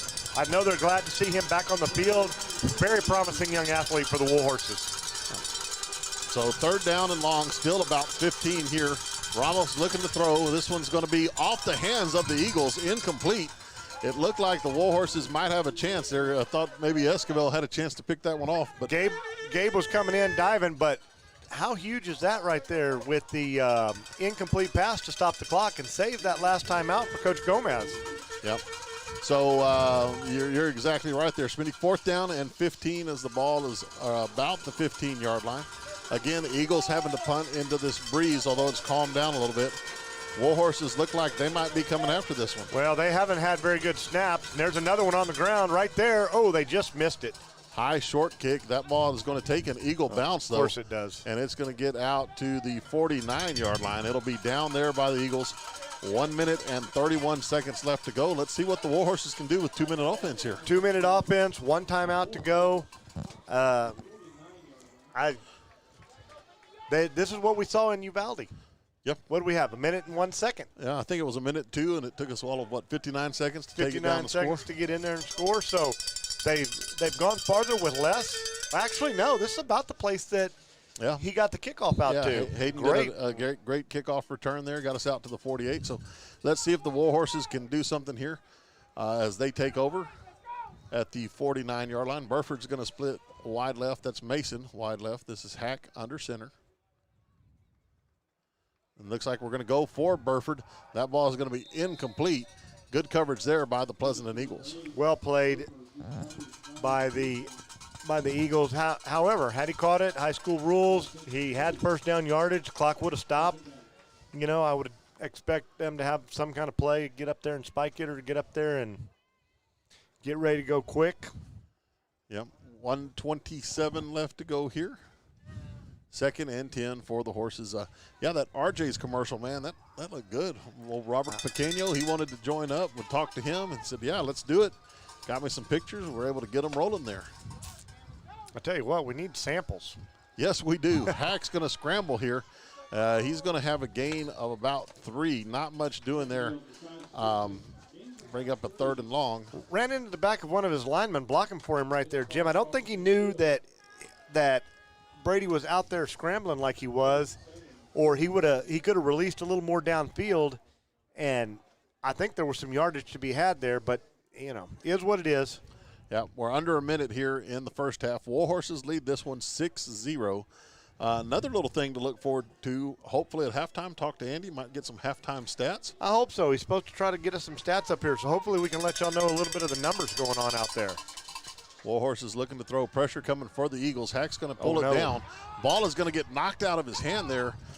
There looks like the Warhorses got back on top of it. Big John covers that one at the 50-yard line. So heads up play right there by Big John. 27 seconds. We got a timeout called. Yep, we're going to step away. Yeah, Pleasanton calls a timeout. We'll be back in a minute. This is Warhorse Football. GM Pest Control is a proud sponsor of this year's Warhorse and Arabian athletic broadcast. With over 20 years of experience, GM Pest Control offers extermination solutions for termites, bees, ants, and a variety of other pests at a reasonable rate. At GM Pest Control, there is no job too big or too small. Contact owner-operator George Morales, a former Warhorse, at 830-665-6095. GM Pest Control, choose to be bug-free. Stop by Image Matters in Devine for all your design and business needs. Offering an in-house custom artist, Image Matters handles a wide variety of products from spirit shirts and embroidery to the creation of signs and banners. Image Matters also carries a wide selection of awards, offering anything from ribbons and trophies to customized plaques. Located at 200 West Hondo, stop by and let Butch and Kim cook and their 35 years of experience. All right, we're coming back here. Sorry, Butch and Kim. We'll get to your commercial here later. Pass is going to be completed to Burford. He is going to end up with a first down. That's going to stop the clock here with 20 seconds.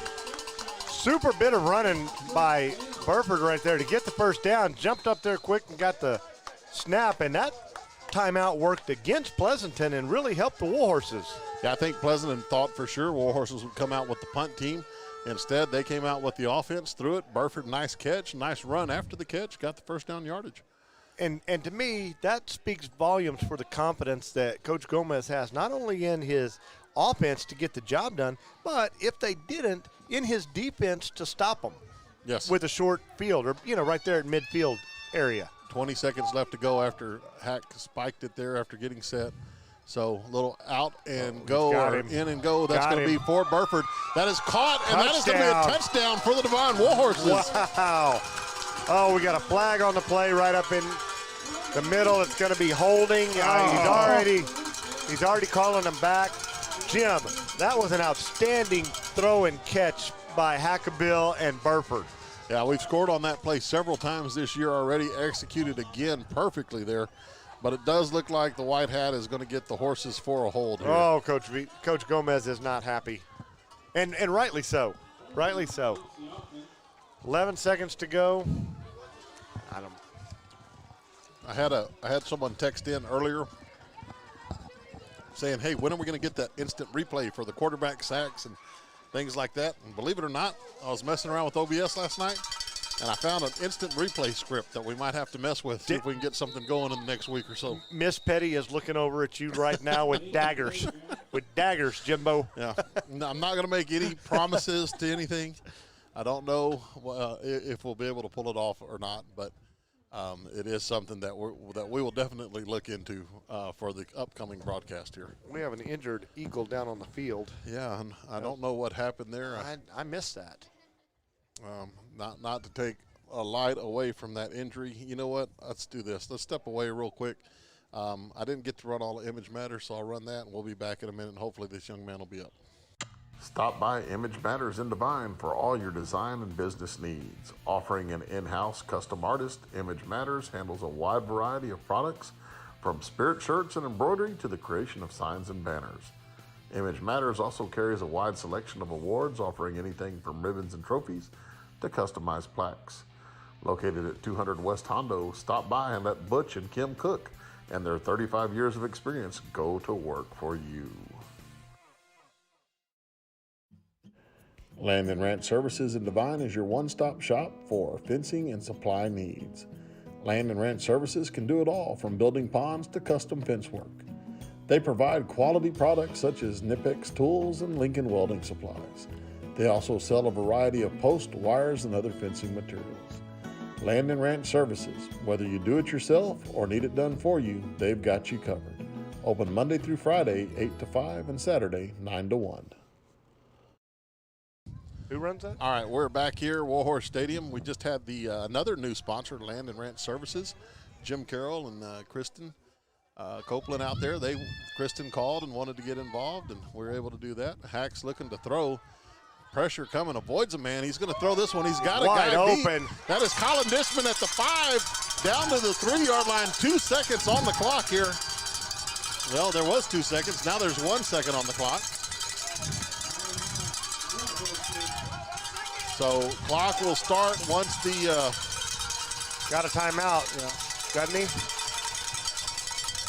So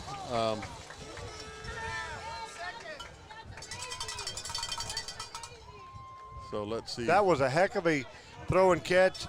Brady getting away from the defender, getting loose, and Colin Dishman was all alone over there, Jim. Wide open. Yep. So here we go, 1st and goal here from the 1. That's Buddy Santos. He's going to be in the end zone. That's a great finish. Yep. So touchdown at the half here for the Horses. Once again, the Warhorses come through. Big call, another huge call by Coach Gomez to go for it on fourth and 10 on this time. So we're going to go for 2, I got to believe, after the missed field goal. Looks like Burford running on. Brady Hack still in there. The Horses are going to go for 2, try to get that mixed point back. So 12-0 here, Horses. Like Gary was saying, we're going to go for 2 here as the Warhorses keep the offense on the field. Pistol formation for Hack here. He is going to keep it right side, cuts back, and he is in. And that is going to make the score here 14-0. So plus 2 there for the Horses.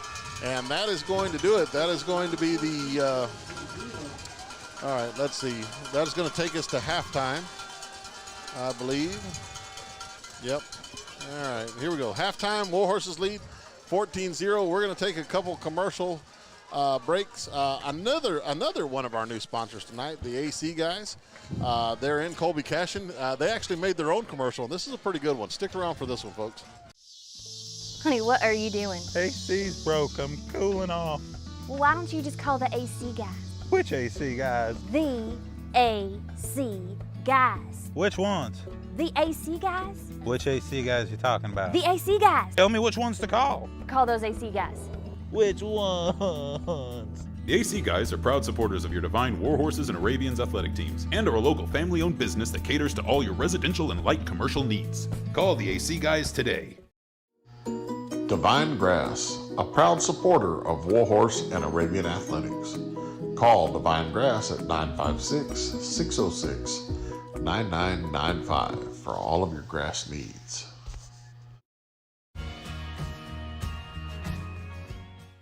Stop by Sherry's Flowers and Gift Shops, located at 103 East College here in Devine. Sherry's, your one-stop shop for all of your flower and gift-giving needs. Sherry's Flower and Gift Shop, proud supporters of Warhorse and Arabian athletics. Stop by today or call 830-663-2622.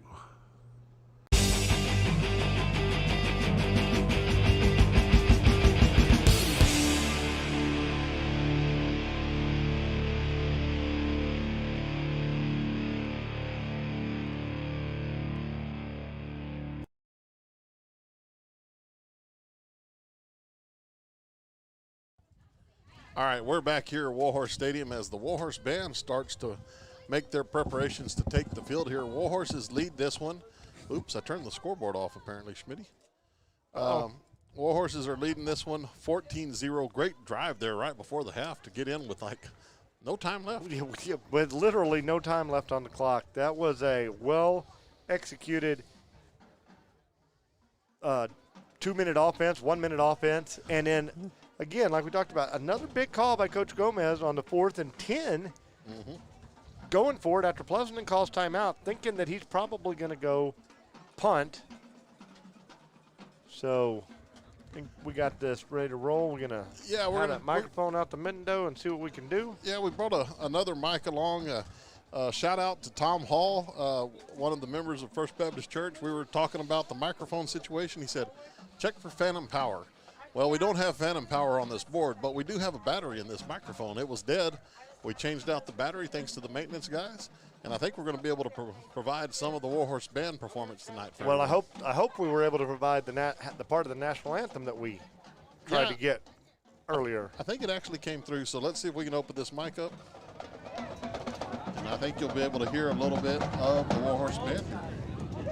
Ladies and gentlemen, having earned the prestigious UIL Sweepstakes Award, numerous festival captions including 4A champions, and a solid 5 consecutive UIL First Division ratings, please welcome to the field your 2020 award-winning Devine High School Mighty Marching Warhorse Band.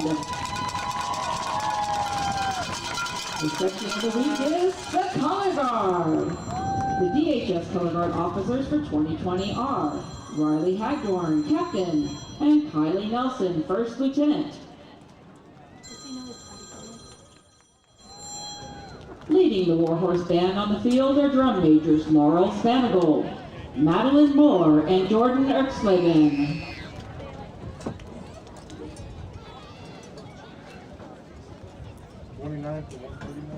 This year's halftime production is a non-competitive but packed with Devine High School Warhorse pride and fun music show.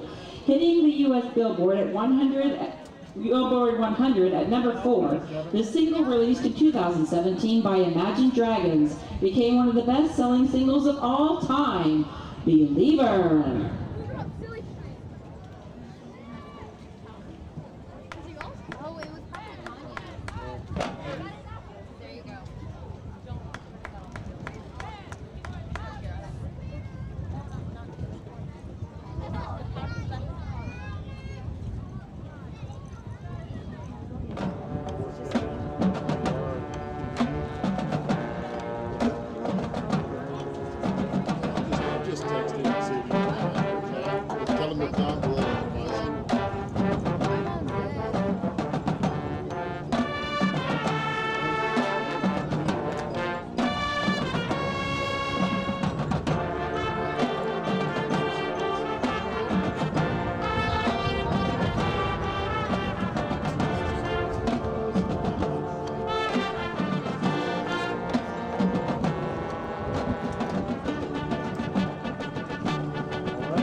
All right, that was the Warhorse Band performing there. We're going to step away for a moment. When we come back, we're going to have a halftime interview with Mr. Derek Bird, principal of Devine High School.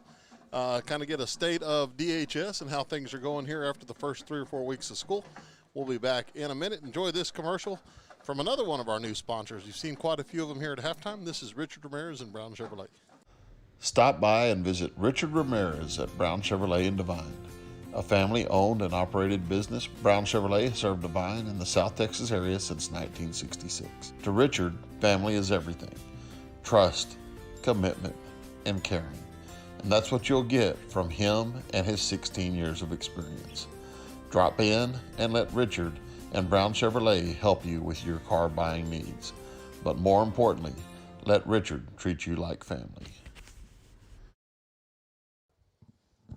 All right, we're back here in a minute. We're having a few little difficulties here, so we're going to be right back here. Just a sec. A Bushel and a Peck is a Christian-based gift shop offering a variety of unique, affordable Christian faith-based inspirational items like jewelry, home decor, clothing, and candles, with a large section of Bibles and books. They are located on 516 North Teal and open from Tuesday through Saturday from 10 to 6. Find them on Facebook or call at 830-663 A Bushel and a Peck. Gifts from the heart.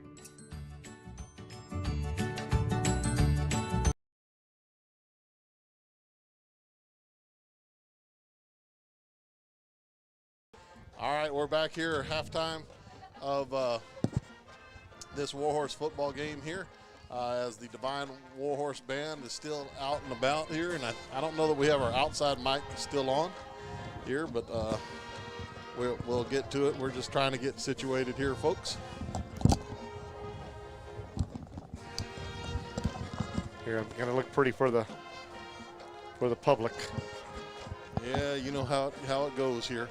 So let's get back into the webcam here. All right, we're here with Derek Bird. And Mr. Bird, I know you've been super busy. We appreciate you coming up and joining us. Something about being the principal of the high school, it kind of keeps you on your toes here. Yes, that may be the understatement of the night. But, I feel really blessed. As busy as I am, I can't imagine what it's like to be one of the teachers right now. I think I told everybody today in an email, I've never been more proud of a group of people.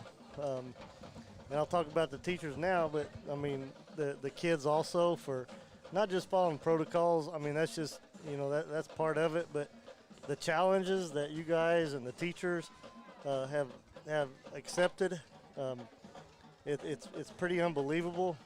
I think back to my days of being a teacher. I'm pretty sure I'd be in early retirement right now. Oh, well, there's been plenty of us. We've done the calculations just to see, but no. We always try to have you on kind of early in the season. I kind of call it my state of DHS interview with you, just kind of see how things are going. We're 4 weeks into this thing with the kids. 6 weeks or so in with the faculty and the staff, and just general impressions so far. Well, like I said, I've the way that the teachers have learned. Everybody's starting all over again, and for the teachers to accept this challenge, to step up and do what they've done, as far as making the adjustments, the changing the way they teach, the way they reach kids. I've always said this since I got here. I've never seen a group of more dedicated professionals, and it's not just to the profession; it's to the kids. And as frustrating as things have been, and I know, people are itchy, and we're looking over the edge of the cliff sometime. But you walk down the hallways, and the teachers have manned up. As far as I'm. Like I said, I've never been more proud to be associated with a group of people in all my life. As far as the kids go, same thing. They've had to adjust. You think about all the things we've gone through as teachers and professionals. The kids have had to change, and they've probably taken it on easier than we have. And like I said, I go the Sunday night before school started probably was the least amount of sleep that I've had in years, but the next night, Monday night, after we had that first day of school, I probably slept better than I have also in a long time, just to see how everybody stepped up to this challenge, just like Devine always does. Like anything that's come up, you look back at the things we've been through, and it's people that are not here, haven't been here, haven't experienced this, have no idea what a special place this is. Yeah. And it's the people, and it's the community. We don't get kids like we get just by chance. It's not us. Those are the parents, this community's expectations. It's just beautiful. Yeah, we've talked about this a lot, Schmitty and I have, with the COVID precautions and everything else. That first day of school, you just really had no idea just what exactly. We had a plan. We did have an idea, but you really didn't know what to expect. How many kids are coming in? Who's going to show up? What challenges are we going to have? Because we didn't know what we didn't know really at that time. Our motto for the show: we don't know what we don't know. Yeah. That's right. Yeah. And I think there's still a lot of things we don't know, and we see it every day. But the challenge is there, and just like Devine has always done since I've been here, this is my 8th year, everybody steps up to the challenge, and I can't imagine being anywhere else that's even close to this. I'm blessed to be here and get to work with everybody here and get to be around these kids and these parents and this community. It's really a special place. Yeah, well, that was our backup plan. Getting a phone call from Troy Tuttle right now. Yes. That was the backup plan in case you weren't able to come up. I know we tried to reach out to you last week, a little late in my invitation to have you come up. You had responsibilities there. But we appreciate you coming up and joining us tonight. And you're always great about this, and it's bragging about kids. And the kids at Devine make it easy. I mean, they really do. I mean, I've been just super impressed with how much they have adapted to what they have to go through. Hand sanitize when you come into class.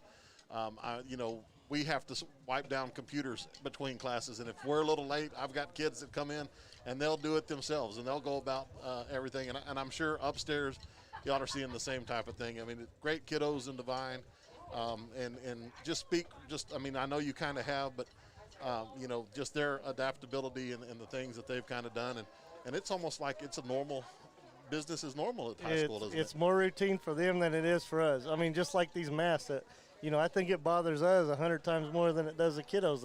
They've adapted, they've moved on. That was my concern. Sure. We all talked about, we got to make sure they got their mask on. They're doing it. The kids, they came in, they fell right in. I think some of us, myself, I still have issues with. I took off out into the hallway today without my mask on, but I've not seen a kid without one on yet. Right.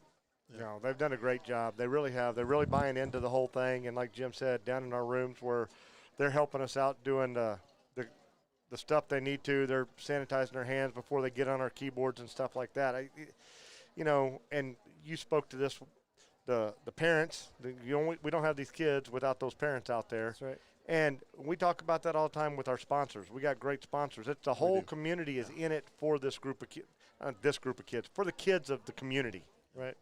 I don't know how to say it right. I'm not always the best with words, but I know we're talking, and I'm extremely proud of the kids, this community, these parents. But if the parents could see what the teachers have been through and the change they've made and the challenges they've accepted, I'm in awe every day walking down the hallways to see what the teachers are doing. And I know we talk a lot about the kiddos, and they are the best ever. I can't imagine them better anywhere else. But I can't imagine the teaching staff, the faculty and staff here at the high school, what they've come through so far and what they're willing to go through in order to teach these kids. And I'm like I said, it's a blessing. That's interesting. I tell my wife, I've been teaching for 25 years. I said, imagine doing your job for 25 years, and you walk in and they say, hey, this is what we need you to do. I need you to do the same job you've been doing for 25 years, but I need you to do it this way and this way, synchronously and asynchronously and with kids right in front of your face. And good luck. Right. and not that it was just like y'all threw us to the wolves. I'm not saying that. But, after 25 years, we're kind of set in our ways. I feel like a first-year teacher sometimes. That's right. Out there. But, we've got great support. You guys are wonderful.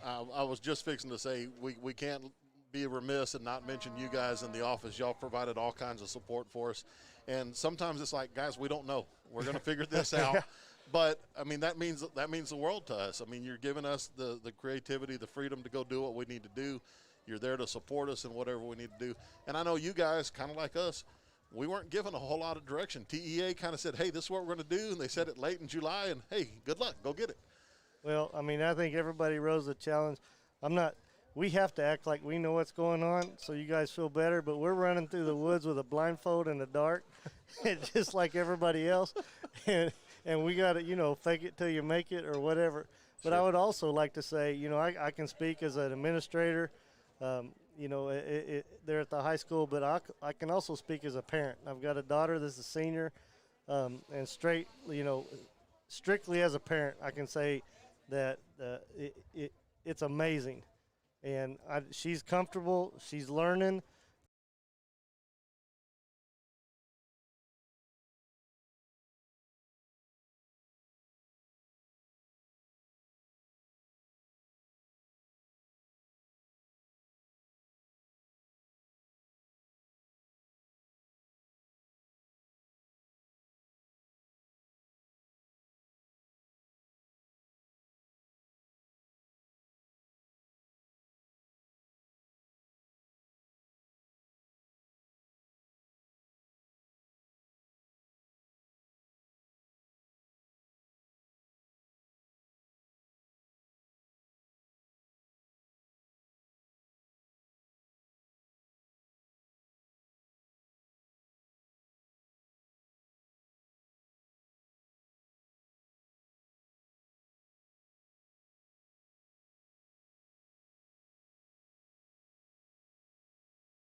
possibilities are, what we can do and pull off.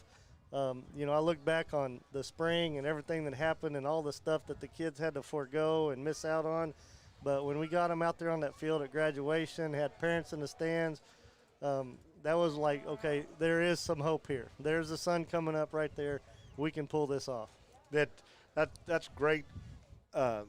Great analogy of how it came together. And, you know, I tell the kids, we're life learners, and we're having to prove it right now as teachers and administrators. We're all learning as we go. And, you know, part of learning is you make mistakes. We might not do it right the first time, but we make the adjustment and we keep going. And that's something that I think educators across the state of Texas, I don't know, maybe not getting enough credit for what they're all doing out there. Well, and you look back, you know, there's a lot of schools still not in school. Yeah. You know, we jumped into this thing with both feet and ran with it.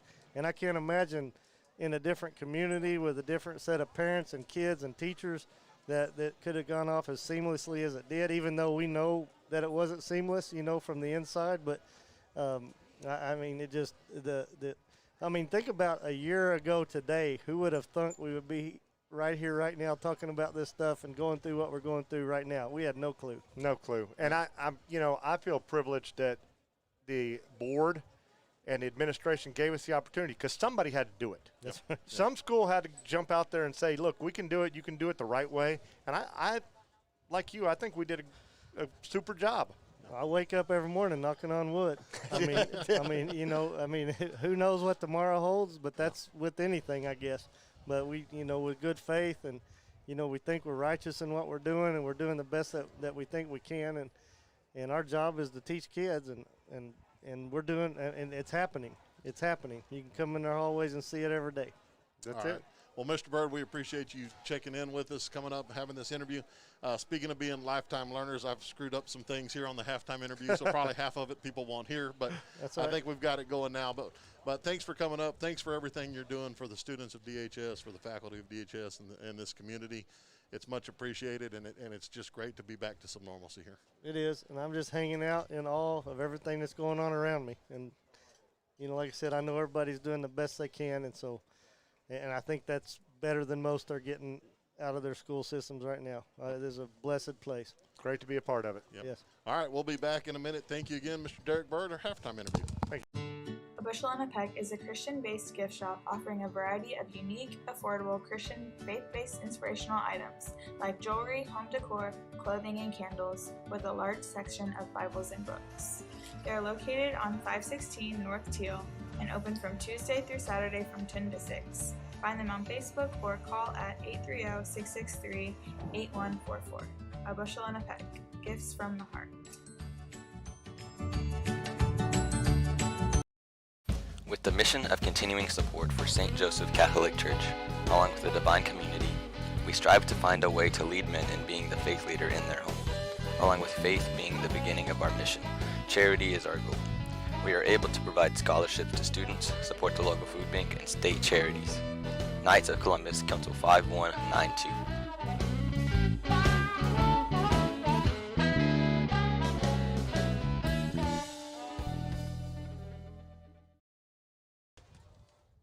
All right, we're back here at Warhorse Stadium.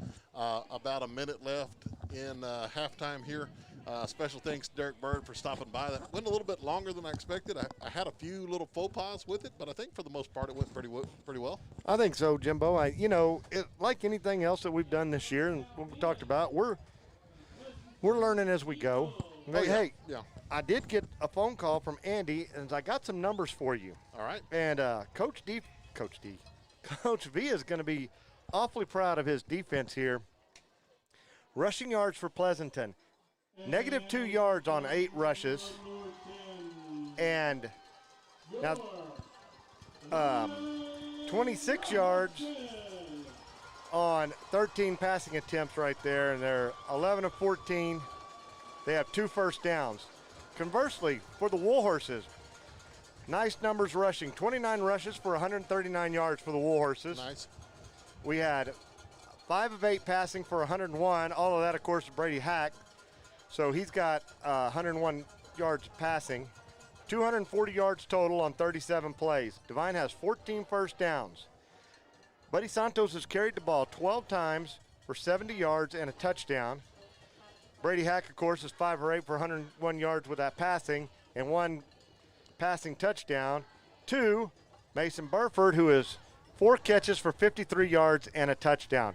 Great offensive half right there for the Warhorses. Yeah, great job there. The stats, the scoreboard 14-0. Listening to those stats, I mean, definitely a little ball control and not the few turnovers that we had or things that hurt drives. This game could be a little more out of control. What is interesting, Warhorses will get the ball to start the second half here. So let's see if we can continue on those stats and move forward. Warhorses are on the field, ready to go. Eagles are on the field, ready to go, but we're not quite ready to go. We have some halftime scores, so why don't you throw those on the couple of halftime scores for you while we're waiting to line up for the kickoff. We got Marion over Hondo at halftime, 28-7. We have Sinton over Poteet, 20-0. Lytle ahead of Luling, 13-0. Natalia leading Stockdale, 20-7. Cuero, 21-7 over Navarro. And Carrizo Springs, 8-7 over Ingleside. As we get the first kickoff right now. Opening half, second half starting up here. This is going to be the Warhorses back at the 8-yard line. It's Hayden Dubose, I believe. No, I'm sorry. No, that's Hack. Hack, yeah. How about Hack? With the reception brings it out to the 38-yard line. So great field position here for the Horses. Heck of a return by the quarterback bringing it out there to the 38. That's a heck of a way to get the second half rolling, Jim. Yeah, it really is, Gary. And, we mentioned this in the halftime interview. We're still learning.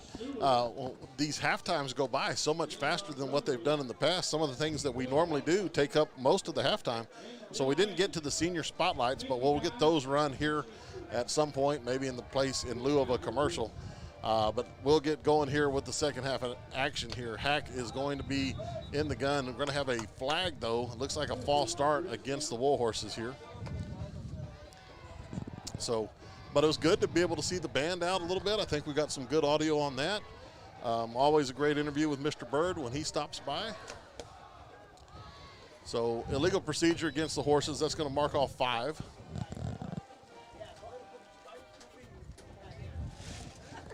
So I had to slide over and turn the lights off. Not trying to make a move there, Miss Petty. Yeah. Just needed to turn the lights off to get the bugs out of here. So, all right, here we go. 11:49 left to go. This is going to be Nate Ramirez right side. He is going to get a lot of yardage back from that penalty. Looks like he's going to be stopped after a gain of 3.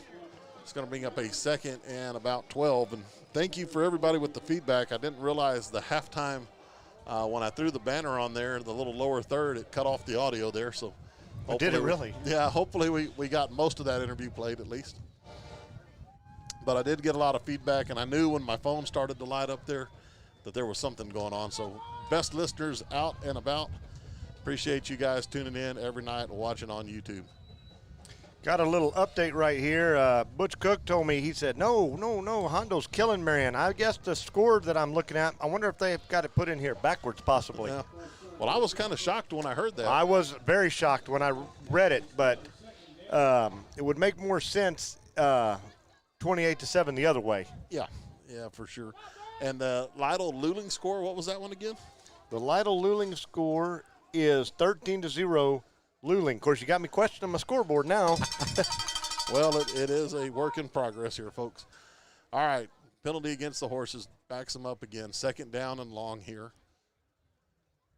Hack's going to keep this one. Pitch outside Esquivel. He's to the 30. Oh, he beat him 35-40. Speed by Esquivel there as he is out of bounds in the Pleasanton Eagle territory there down to the 48-yard line. What a burst of speed by that young freshman. Turning the corner. I mean, it looked like that DN had a great angle on him, but he was not going to be denied. Huge gain. First down into Eagle territory, ball resting at the 48-yard line. Little wrinkle there, seeing Esquivel running the option with Hack there. So 1st and 10 for the Horses, ball at the 48. And it looks like they're going to get the Warhorses for a false start. Yep. I believe we got a little early jump on that snap, trying to get out and get our block. Yeah. I was talking about the instant replay earlier, and I got a text in that said, hey, if you're watching on YouTube, you can just run it back yourself. And and have your own instant replay. And I was like, well, that was pretty smart. And then I looked down, and it was my mother that sent that in to me. So she's defending her baby here on the air, I guess, just trying to let people know that you can, at home, I guess, run it back and watch. So that's pretty awesome. But, yeah, we'll look at that instant replay script and see if maybe we can make something work out of that. Be kind of fun. It sure would. One more thing to add to the fire here. Well, why not? Why wouldn't we want to do that? Miss Petty's like, let me tell you 100 reasons why. Yeah. Esquivel, nothing doing there, as that was well read by the Eagle defense. So. And that's going to bring up 2nd and long. Yeah, looks like a loss of maybe 2 on the play. So at that, with the penalty yardage there, Warhorse is looking at a 2nd and about 16 here. Hack's running the play in from Coach Wells. It comes to the sideline just about every play to talk about it and make sure they're on the same page and get exactly what they want dialed up. Buddy Santos, the ball carrier. Right up the middle there for Buddy. Gain of 3 there on 2nd and long. So 3rd down and about 13 upcoming for the Horses. So, second half, getting the ball. I know the Horses want to drive this down the field here. Let's see if they can overcome this penalty yardage here, Schmitty. Yeah, that's definitely not what they wanted to have happen coming out. It was very reminiscent of the Uvalde game where we scored right before half. We got the ball back right after, coming out of half, and we were able to drive down and score. And that was a big turning point in that game. And this could be a dagger for the Warhorses.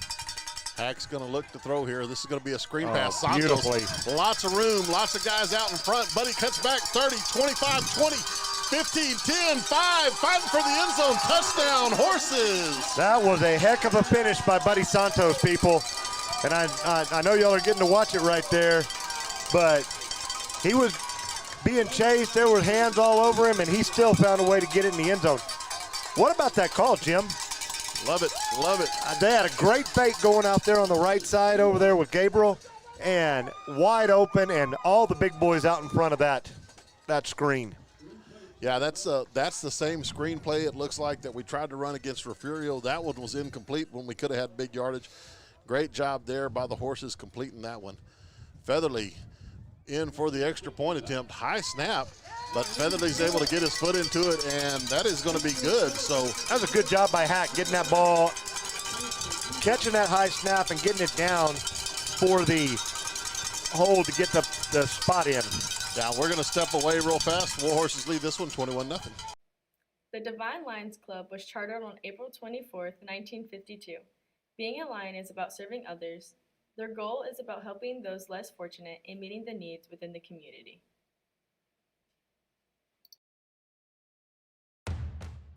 Looking for accessories for your truck or automobile? Stop by Alamo Truck Accessories.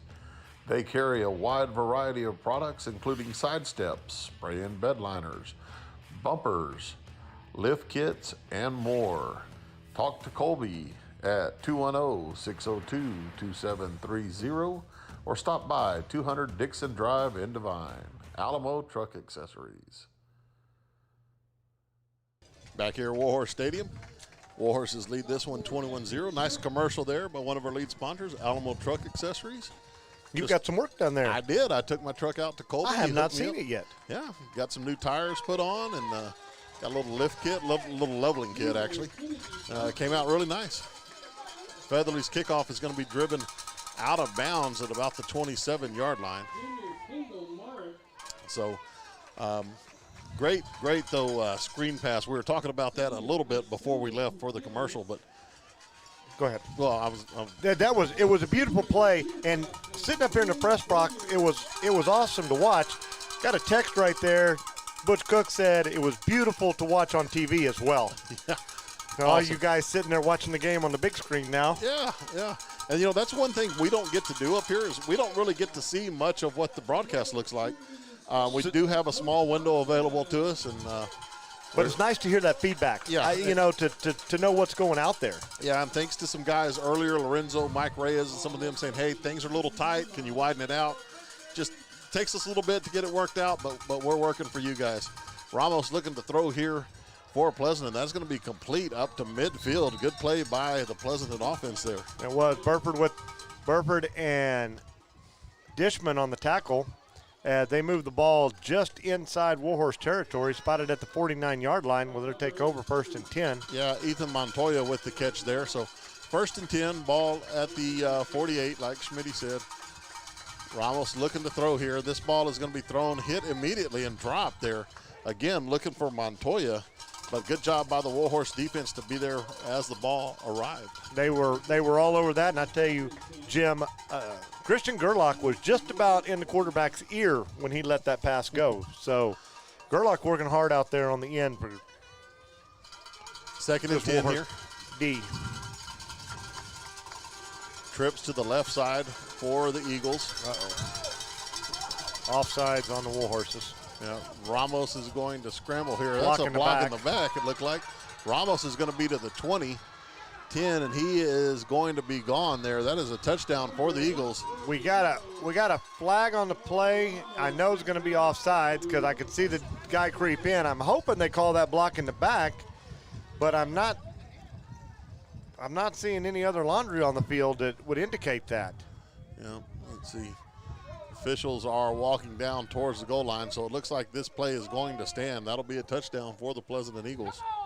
Coach Gomez is some kind of upset about how that developed right there. We had a defender in position to make the play, and he was clearly pushed in the back, and yes, I am for the home team, but it's so funny as Pleasanton's making the move for their special teams. The official that threw the flag had to walk in front of the entire coaching staff, and he stopped at every coach because apparently they gave him an earful all the way down there.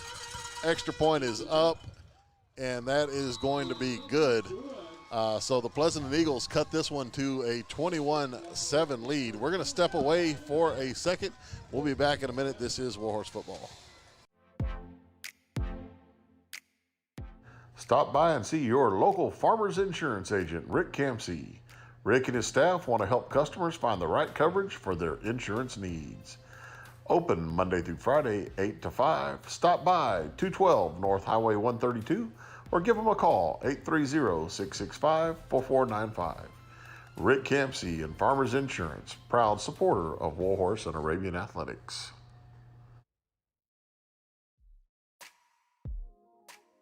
Stop by Mag's Place in Devine, a proud supporter of Warhorse and Arabian Athletics. Mag's Place, a boutique shop featuring products from John Hart, Mud Pie, Simplified Soaps, Scent Chips, and many more. Located at 200 East College, stop by and visit anytime. Or give them a call, 830-663-8077. Back here at Warhorse Stadium, Eagles touchdown cuts this to a 21-7 lead. So a very defensive-minded first half has all of a sudden opened up here in the first 5 minutes or so of the second half. Yes, it did.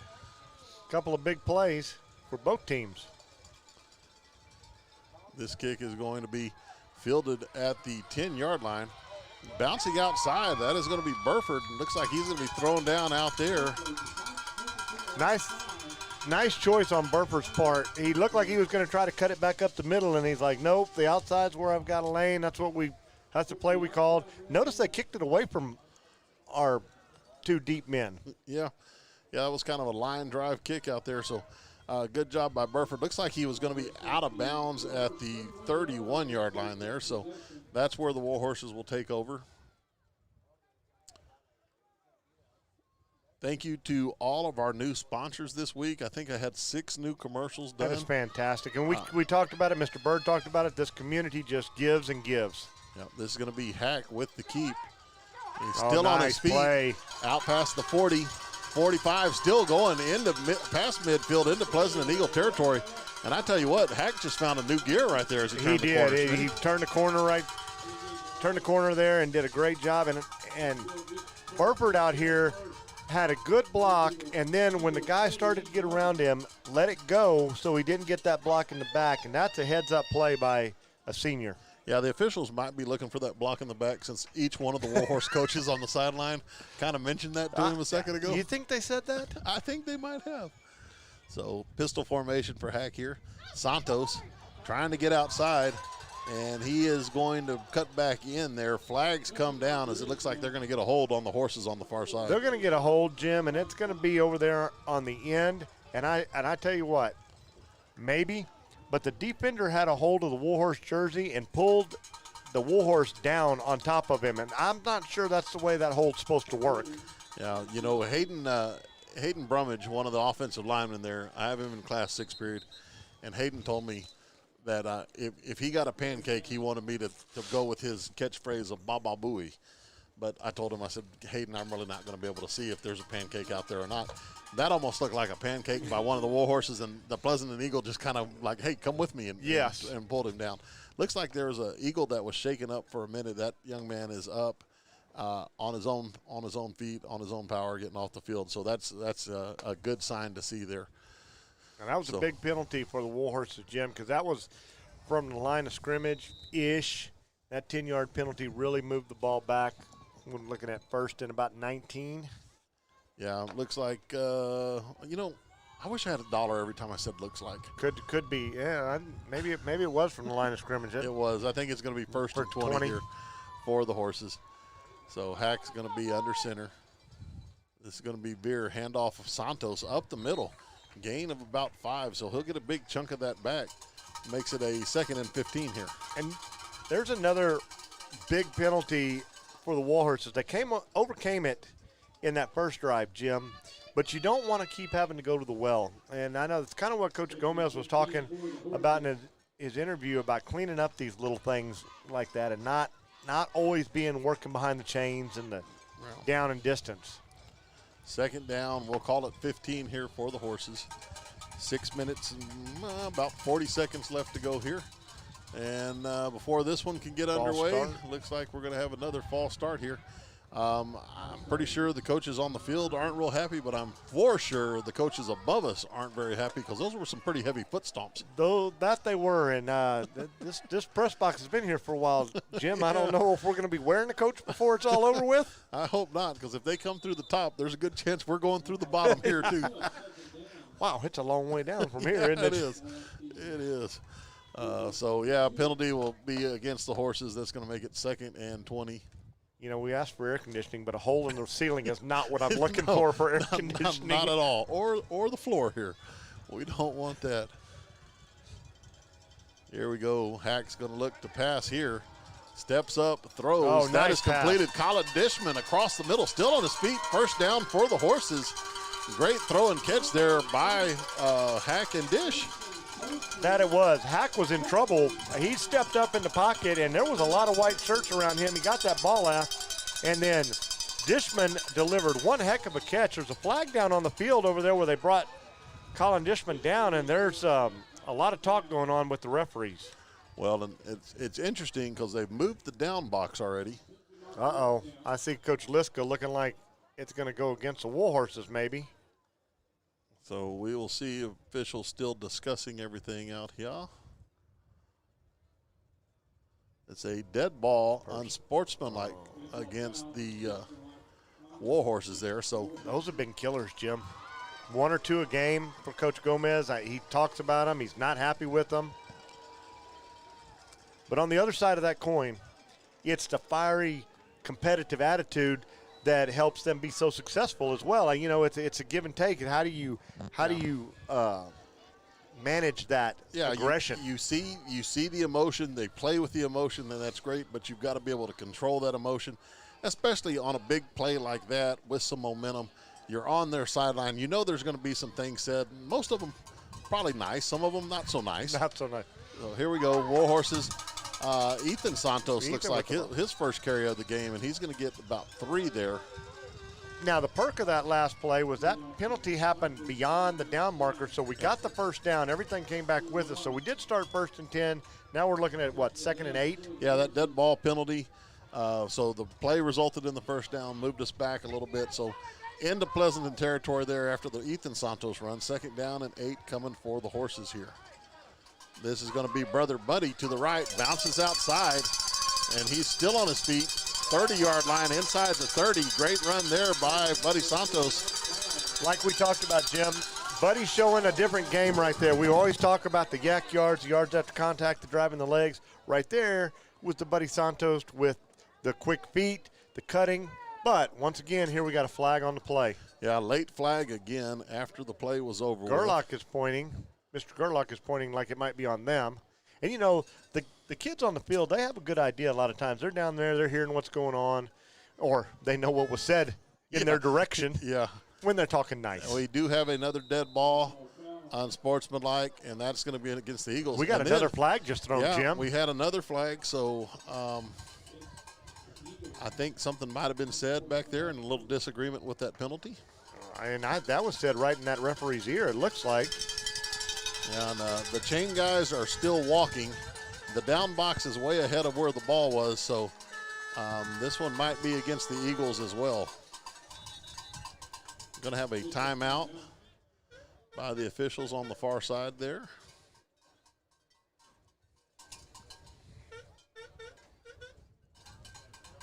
And like you were saying, Schmitty, it's an emotional game. You want to play with that emotion, but you've got to keep it under check.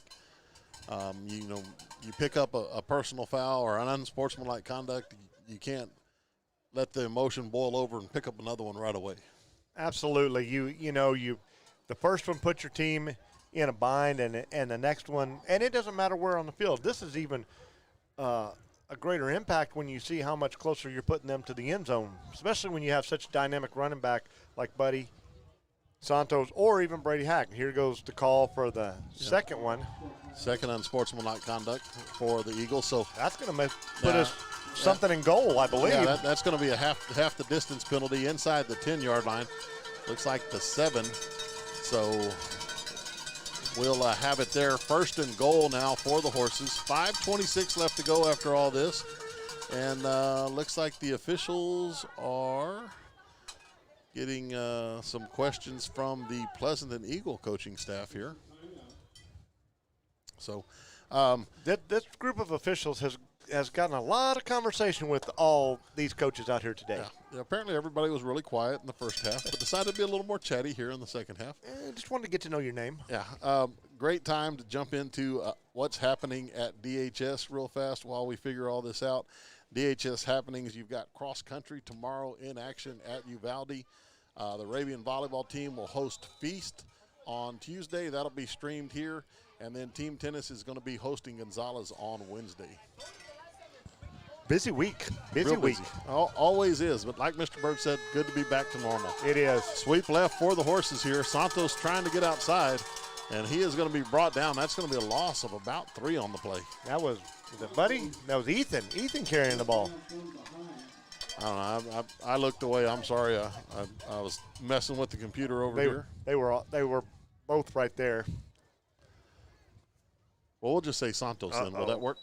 Yep, Santos. We got a penalty. That is going to be an illegal substitution for the Warhorses. They had 12 men in the huddle, broke the huddle with 12 men, and killers. Yeah. Potential drive killers. Now, we hope that they make it work out right here like they've done in the past. But you just put yourself in such a bad position, so much harder. The game's hard enough. You don't need to add to it. Yeah, second down and goal now. Unfortunately, the ball rests at the 15-yard line. So second and essentially 15 here for the Horses. This is going to be Hack with the keep. He is on his feet still trying to stay up, bounce outside, and he is going to be down inside the 10. And the whistle finally gets blown there, and that's going to bring up third and goal from the 10. That was a heck of a scrum right there where they were, pushing for the last yard or two. Looks like he got, 5 on that play? Going to be right at the 10-yard line. Yeah, we like to describe that play where the quarterback never hands it off as the quarterback keeper play. So. Looks like Brady's got some cramps going on. So we're going to see Jaden Burford come in. A backup quarterback. I think Brady's just got some cramping going on. So third down and goal here for the Horses. Jaden Burford in under center. And it looks like the Warhorses are going to call a timeout. So as they take this timeout, we will take it with them. We'll be back in a minute. This is Warhorse Football. State Farm agent Mark Kidd is here to help life go right. Mark and his trusty staff can help you and your family with all of your insurance needs. From auto, home, health, and life insurance to banking products and financial planning, Mark and his staff are there to help. Stop by the office at 700 West Hondo in Devine or call 830-665-2807. Visit on the web at www.markkid.com. Mark Kidd and State Farm, here to help life go right. Chaparral Ford is proud to be a sponsor of this year's Warhorse and Arabian athletic program. Chaparral Ford has been serving Devine and its citizens for over 35 years. For more information, visit the website at www.chaparralford.com or go to the Devine establishment located at 102 County Road 773. Chaparral Ford, the experience is worth the drive. All right, we're back here. 3:51 left to go. 3rd and goal for the Horses. Jaden Burford looking to throw deep. That is going to be to Mason Burford. Incomplete, back of the end zone there. Looked like cousin to cousin. Uh-oh, Mason is down in the back of the end zone. And looks like he is up, maybe just like a cramp issue there. I think he might have just landed a little funny right there, Jim. I hope that's what we're hoping for. Yeah, 4th down here for the Horses. So it looks like Featherly out for the extra point, or for the field goal attempt here. Ball is going to be placed, or they're going to set the tee down here at what, the 17-yard line? So this will be a 27-yard attempt for Featherly. 3 on the play clock here. Good snap. Featherly's attempt is up, and it is good. Just over the crossbar, and the student section was all over that one. And I'm not real smart, but it has to clear, right? It has to go in between the big ones going up and over the one on the bottom, and it did. Excellent job. 3 points there for the Horses, 24-7. We're going to step away here in a sec. We'll be back with Warhorse football. Apex Services Group, your elite service company. Apex is pleased to offer cargo tank inspections, internal cleaning, welding, and liner installations. Apex also provides hot shot and straight truck services throughout Texas and surrounding states. We believe in quality, ensuring equipment remains safe on the roadways. Please call Michael or Chris today, 844-427-3974. All right, Jacob Featherly's field goal makes it a 24-7 lead here as we welcome you back to Warhorse Stadium and what's been a good one on a great night here in September for some high school football, Schmitty. It is. It's a great night. It actually feels like football weather out here. Breeze has settled down quite a bit, but the temperature feels wonderful. And the score is definitely in the right direction. All right, here comes Featherly for the kickoff. This is going to be a high-angled kick, fielded at the 15-yard line. And trying to get outside is the Pleasanton Eagle, and he will be brought down at the 30-yard line. I believe that was Diego Luna, number 88. That was Diego Luna, so a nice return there. So 30-yard line, that's where Pleasanton takes over. So let's see if the Warhorse defense can get a stop here and get that offense back on the field. Nice to see Jaden getting in there after he was out for a couple of games. Got a little offense. He's getting some defensive run right there. Great to see all these kids getting back, getting healthy. Yeah, trips right here for the Pleasanton Eagles, most definitely. Be great when the Horses get to add Justin Contreras to the mix as well. Ramos looking to throw, and he's going to have a man completed there, number 11, Alonzo Duran. That's going to be a gain of 9 on first down for the Eagles. Several Horses there on the tackle, Gabe Esquivel and Mason Burford. So looks like whatever happened, Mason just landed a little wrong, but he's up playing defense. Looks like he's fine. That's good news for the Warhorses. That's always good to see. Yes, sir. 2nd down and 9 for the Eagles here. Trips right again. Ball on the ground there. Gerlach coming in. Looks like both DNs get there at the same time. And made a Ramos sandwich. That was a Ramos sandwich right there. Yeah. Fernandez and Gerlach in there. Yeah. Picking up where they left off last week. I've got Jared in class not once but twice, and I think he said 4 words the entire year so far. Quiet young man, but he's letting his play do the talking tonight, that's for sure. That's great to see. 3rd down and 5 here. Ramos looking to throw. Gerlach with the pressure. He's going to throw it downfield. Nobody there. Oh, no way. That is going to be incomplete, but a late flag comes in. My goodness. I believe we're going to get I think officials are talking. Everybody's saying that pass was uncatchable. Yeah, it looks like Dishman's out there. Either he's got lobbying. He's lobbying. I think he's got either a B in his helmet or he's trying to say that was uncatchable. So officials are going to get together, talk about it. They are going to call this as a hold. So not a pass interference, but a hold, which, going to be a first down anyway. Yeah. Based on the penalty yardage. Coach Gomez looking with that B over there, but I don't know. Yeah. We're getting gassed by the people in front of us who might have been on, and we're trying to figure it out. We'll get that instant replay figured out one day, or maybe we can watch it. So quarterback keep here for the Eagles. Ramos up the middle, and looks like the ball maybe came loose there late, but it looks like the Eagles are back on top of it. Yeah, it's hard to tell in the middle of that pile. Tell you what is impressive out there is that nice DW that the maintenance guys have come in and put down. I was going to talk about that earlier. It's been a crazy trying to get this thing going. When you're talking about how beautiful it was, that field looks fantastic with the maintenance crew just doing an outstanding job. Ramos looking to throw. This is going to be over the middle. That ball is going to be caught. I think it nearly hit the umpire there. It looked like a backboard shot. Did he call glass on that, or did he call umpire? Diego Luna comes down with it. Good concentration there by the Pleasanton Eagle. First down yardage. They'll move the chains as the ball gets to the Warhorse 40 here. Trips left for the Eagles. Time for the Warhorse defense to step up. This is where they usually stand a little stout. Ramos incomplete there, intended for Duran, off his hands. And I tell you what, Gerlach was coming hard around that corner, wasn't he? He was that, and I thought Mason had a chance maybe on that deflection to get to that ball. Just a little out of his range, but definitely a ball that if he gets close to, he could probably reel in. 2nd and 10 from the 40.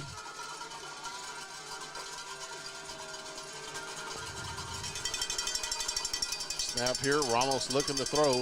There's Pressure Gerlach coming again. late. That ball is going to be caught at the 34-yard line. That's a nice catch by Duran. That's going to be a gain of 6. Brings up 3rd and 4 for the Eagles. Good throw right there under pressure because Gerlach had a beat on him, Jim. He is coming from that DN spot. 3rd down and 4 here for the Eagles with 50 seconds left to go here in the first half, or third quarter. I'm sorry, first half. Yeah. I'm guessing the Eagles are starting to get in 4-down territory, Jim, being down a couple of scores. I would think so. Until we get this big sack right here, Smitty. I like it. I like the way you think. Gerlach would have been able to get there for a sack, except he got held. And that's one flag. We got Laundry on the other side of the field. Yeah, I think the Warhorse defender might have been there a little bit early on that one. I'm afraid he might have been a little early. Probably offsetting penalties, what we're looking at. But, we have been wrong on many occasions before, but I think we might be all over this one. Yes, we are. I am often that, at least at my home. Yeah. Me, not so much at my house, but I'm the only one that lives there, so it's all good. The dogs don't tell you you're wrong? No. Only when I don't feed them enough, then they do. Yeah, a hold against Pleasanton, pass interference against the Warhorses. That is going to be offsetting penalty, so getting a little feedback. The camera's gotten a little tight again, so we'll try to get that corrected. Hold on just a sec.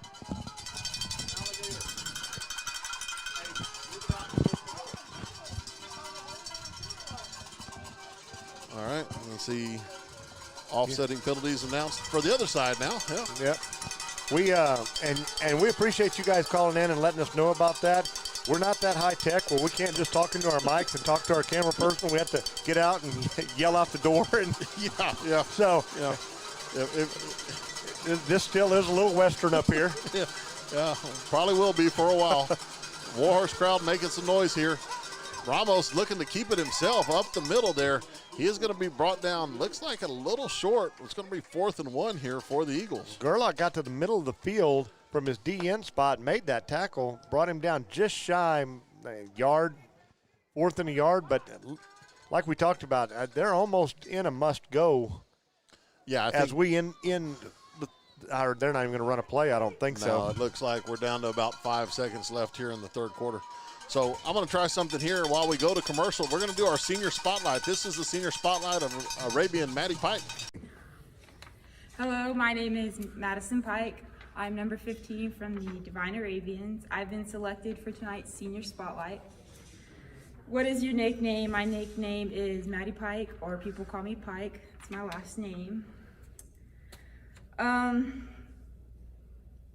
am very active with the football with the Warhorses.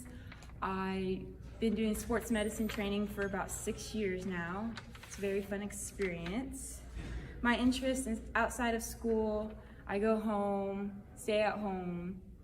I eat a lot, and I hang out with family and my friends, and we're just a loud, crazy family, if you know my family.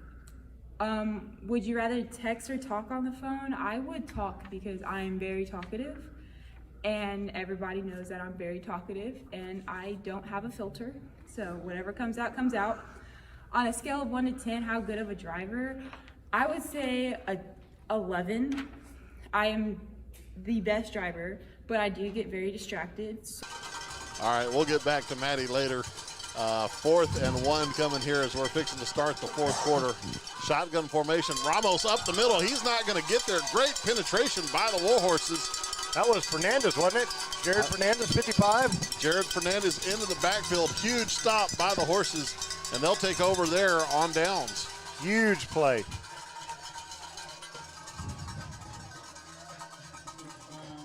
So Warhorses with the big stop there, 4th and 1.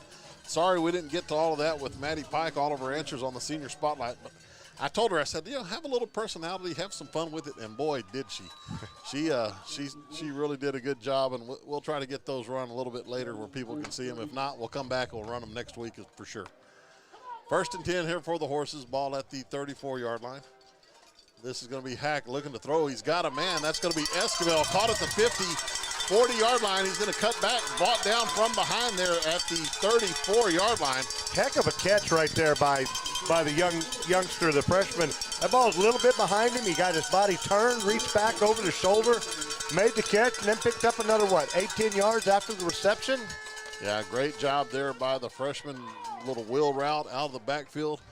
And wide open. Yes. I mean, not a soul around him. 1st and 10 here for the Horses as they move the ball quickly into Pleasanton Eagle territory.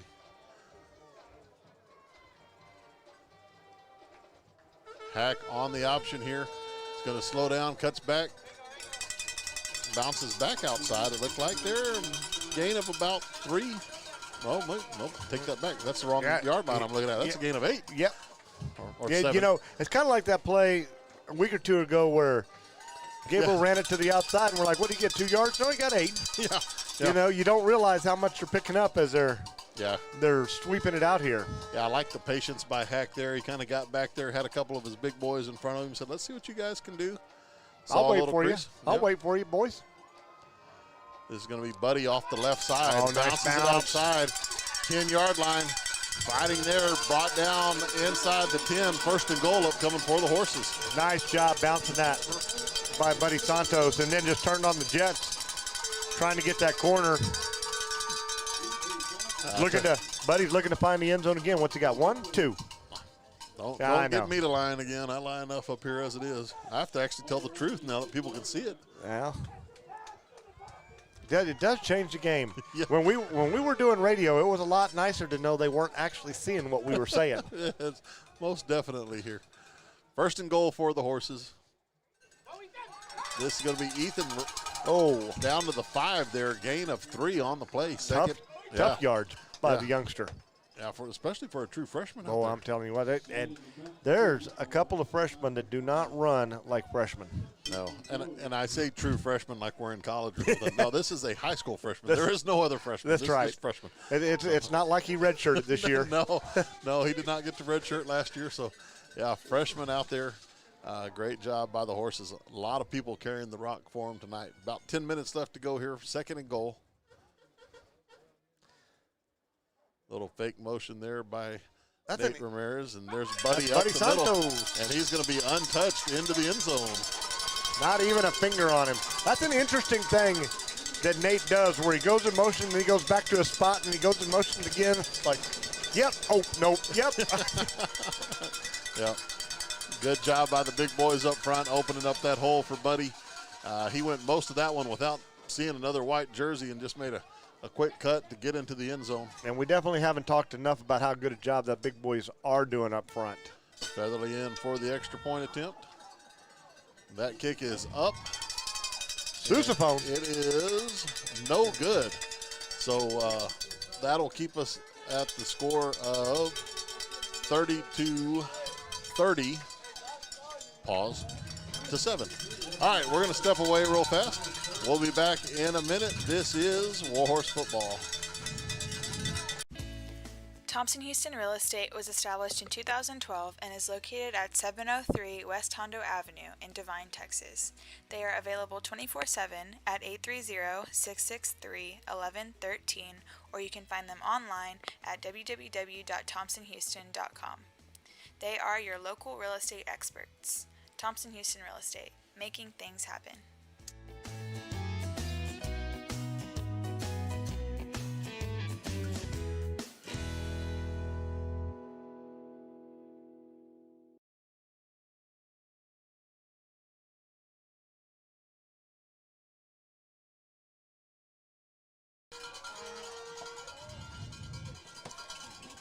Well, she doesn't need to change it now, but well, we're back.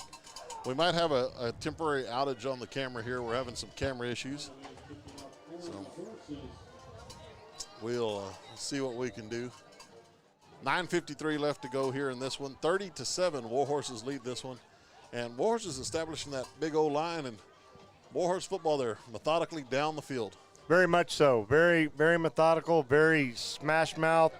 Cloud of dust, 4 yards and a cloud of dust. This ball is going to be fielded by 22, Toby Gardner, right side. He's going to try to get out past the 30. He'll be brought down there. Good job by the Warhorse special teams. Nice job by the special team. That kicked it to the left corner. He ran it to the right corner. And decent little return out to the 30, but Coach Villa's defense about to step back on the field. Got an update. Hondo is up 35-10 over Marion. Coach Butch Cook getting me those numbers from the Berry Field where they're playing the game. I think Butch has a few connections over there that he gets them to kind of text the scores back and forth. So yep, they do. We'll definitely trust that one rather than our website there, Butch. That is for sure. All right, Ramos looking to throw. That's caught by Duran. He's still on his feet. Brought down by about 3/4 of the Warhorse defense there at the 35-yard line. Gain of 5 by Pleasanton.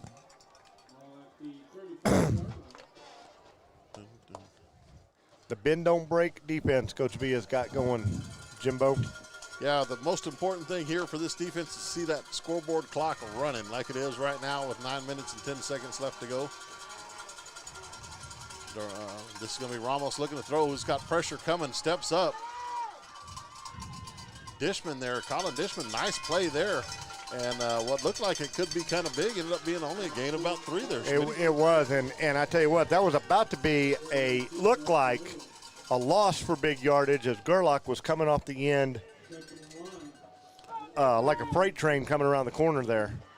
Yeah, like a freight train with a lineman with a handful of jersey. Yes, I was not going to be the homer so much. Yeah, well, I'll step up and do that one for you. But you are correct. It was a handful of jersey holding Gerlach back. Ramos looking to throw. This ball is going to be completed outside. Dishman's there. Nice job by the Warhorse defense. That will be enough, though, for the first down. Diego Luna with the reception moves the ball out to the, what is that, Jim, 43-yard line? 42 3/4, I think. Yeah, we'll call it the 43. 40. Now you're going to get precise on me. Yeah, well, that's not going to last Pretty very soon long. we'll get metric on me again. I won't know if we're running the 110 or the 100 or the. Most definitely there. 1st and 10 for the Eagles. Ramos again in the gun. Looking to throw. This ball is going to be out and caught. Out to midfield there. Good play by the Eagles. Look like Daniel Martinez on that reception, number 6 for Pleasanton. And number 6, Xavier Contreras on the tackle. Yeah, good job by the Warhorse defense there. Clock continues to run here, 7 minutes and 30 seconds. Is that what they're talking about when they say 6 on 6? Maybe so. I like it. Ramos looking to throw. This one is going to be high, incomplete. Intended again for Duran. Uh-oh, we got a little stuff going on. That should have been a flag right there. I'm a thinking. Burford was right there to knock that ball away. A little extra, Gerlach got his feet tangled up right there, and he was tripping over one of the players, and they weren't doing anything to help him, as you can imagine. And then one of the linemen came over and gave him a bump. Yeah. It could get a little chippy before we get done here. We don't need anybody giving each other the business out there, that's for sure. No, but there's not a lot of good blood between these two schools. No, this is unlike the previous couple of weekends. This is a game that's been played quite often here in the recent past. Recent past. Yes. And has been known to get chippy in the recent past. And has known to have been back and forth games that craziness has happened. It used to be the first game of the year for the longest time. For the longest time, it was the first game of the year. Yeah. That was back when it was Coach Dumont and Coach Quiz going at it. Yeah, and even before that, I mean, back when I was in school, we opened up with Pleasanton back in the 90s. Penalty on Pleasanton there, 3rd down and long here. Ramos is going to throw. That is going to be caught on the sideline. Good catch by Daniel Martinez over there, dragging his feet. Did they give him the catch? No, they said he was incomplete there, so. Maybe he didn't. All the way across the field, hard to tell if he hung on to the ball. So 4th and long, probably got to go for it right here, Jim. You're down, 3 scores? Yeah. I'll take off my shoes to do all the math here in a minute because it's over 10. Well, I can't see the scoreboard, so. 4th down and 8 here for the Pleasanton Eagles. Ramos in the gun, looking to throw. Pressure coming. Warhorses get there. It's a little late. Nice job there, Mason Burford. Oh, we just got a big flag right here. Flag. We had a helmet come off of a Pleasanton lineman. Gerlach back there making a big statement on the quarterback. He's been all over that quarterback all night long. Yep. And then, of course, Mason Burford again making a good defensive play. Just batting that ball down, knowing it's 4th down. Heads up, senior play. Yep. Clock stop at 7:01 here as the officials tend to this. And I'm wondering if this is going to be, hey, was this live ball? Was this after the play was over with? What you got here is this, so. Did what caused that helmet to come off? Yeah, needless to say, both teams take this little time to bring their squads over, talk to them about hey, let's make sure we're cleaning this up. Don't let this thing get out of hand. Jim, it looks like the Warhorses have put their offense on the field, and if I'm not mistaken, it looks to be Jaden Burford going to go in there and call the plays for the Warhorses, which is a great opportunity when the score is like this to get the young man some practice. Oh, most definitely. Yeah, the officials are now coming over to the near sideline here to speak to Coach Gomez, kind of explain the situation. And Coach Gomez not really liking what is being explained to him, but looks like the Warhorses are going to send the defense back out. Defense is going back out there. So I wonder if this is an he just threw up his hands. I don't know what the heck they called right here. The referee hasn't really given us any signal. Yeah. There he goes. Oh, here we go. We've got unsportsmanlike against Pleasanton and unsportsmanlike against Devine. They're going to negate that. It was during the play, so they're going to replay 4th down here. So they get another shot at this 4th and 8. See if the defense can't do the same job again. All right, so here we go. 7:01 left to go here. Warhorse crowd coming to life at Warhorse Stadium. Ramos is going to look to throw. He's going to try to step up. He's going to scramble for it, and he's going to have a 1st down here, run out of bounds at the 44-yard line. Warhorse is all back deep in coverage right on the play and didn't have that one elusive spy in the quarterback. Yeah. Yeah, Ramos just tucked it there as Gerlach got upfield, put some pressure on him.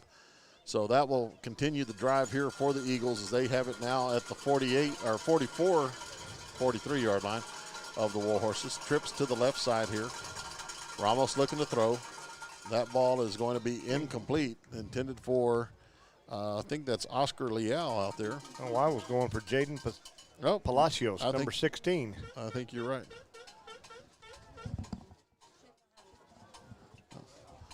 Smitty, you got it for a second. Okay. Oh, boy. Okay, everybody's Amber Alert's going off. We're coming at 2nd and 10 as Coach Jay goes and tries to get the battery work. So y'all might get that little blackout here coming. Ramos keeping it. And he's fighting for extra yards. He's going to pick up close to 9 yards on that run. Going to be very close to the first down. See where they're going to spot the ball. Just across the, or just inside the 35-yard line. That's going to bring up 3rd and a yard as the clock is ticking down, 6:18 on this Pleasanton drive. All right, I'm back. 3rd and 1. Ramos looking to throw. That ball is going to be incomplete off the receiver there. I do believe that Alonzo Duran was going to run with that ball before he secured it. Most definitely. And there. that doesn't really work out so well sometimes. No.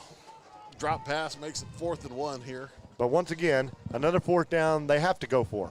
They have to, they're in 4-down territory every time they touch the ball. Pretty much here. 6:06 left to go. The clock stopped on the incomplete pass. Ramos is going to look to keep it up the middle. He is going to be second effort. It's going to be close. He was hitting the backfield. He tried to stick the ball out across there, Jim. I don't know if either of the line judges are going to buy that. They look like they're spotting him down. This is going to be a close one. I bet we get a measurement on this, Jim. I would think so. Yep, here it is. Calling for it. That was on 4th down, so we will see what happens here. Got a lineman go down. I think Pleasanton has a lineman cramping up out there. It's going to be interesting because the chains have to come right over where this lineman is. Yep. Hopefully the chain comes out and no issues there.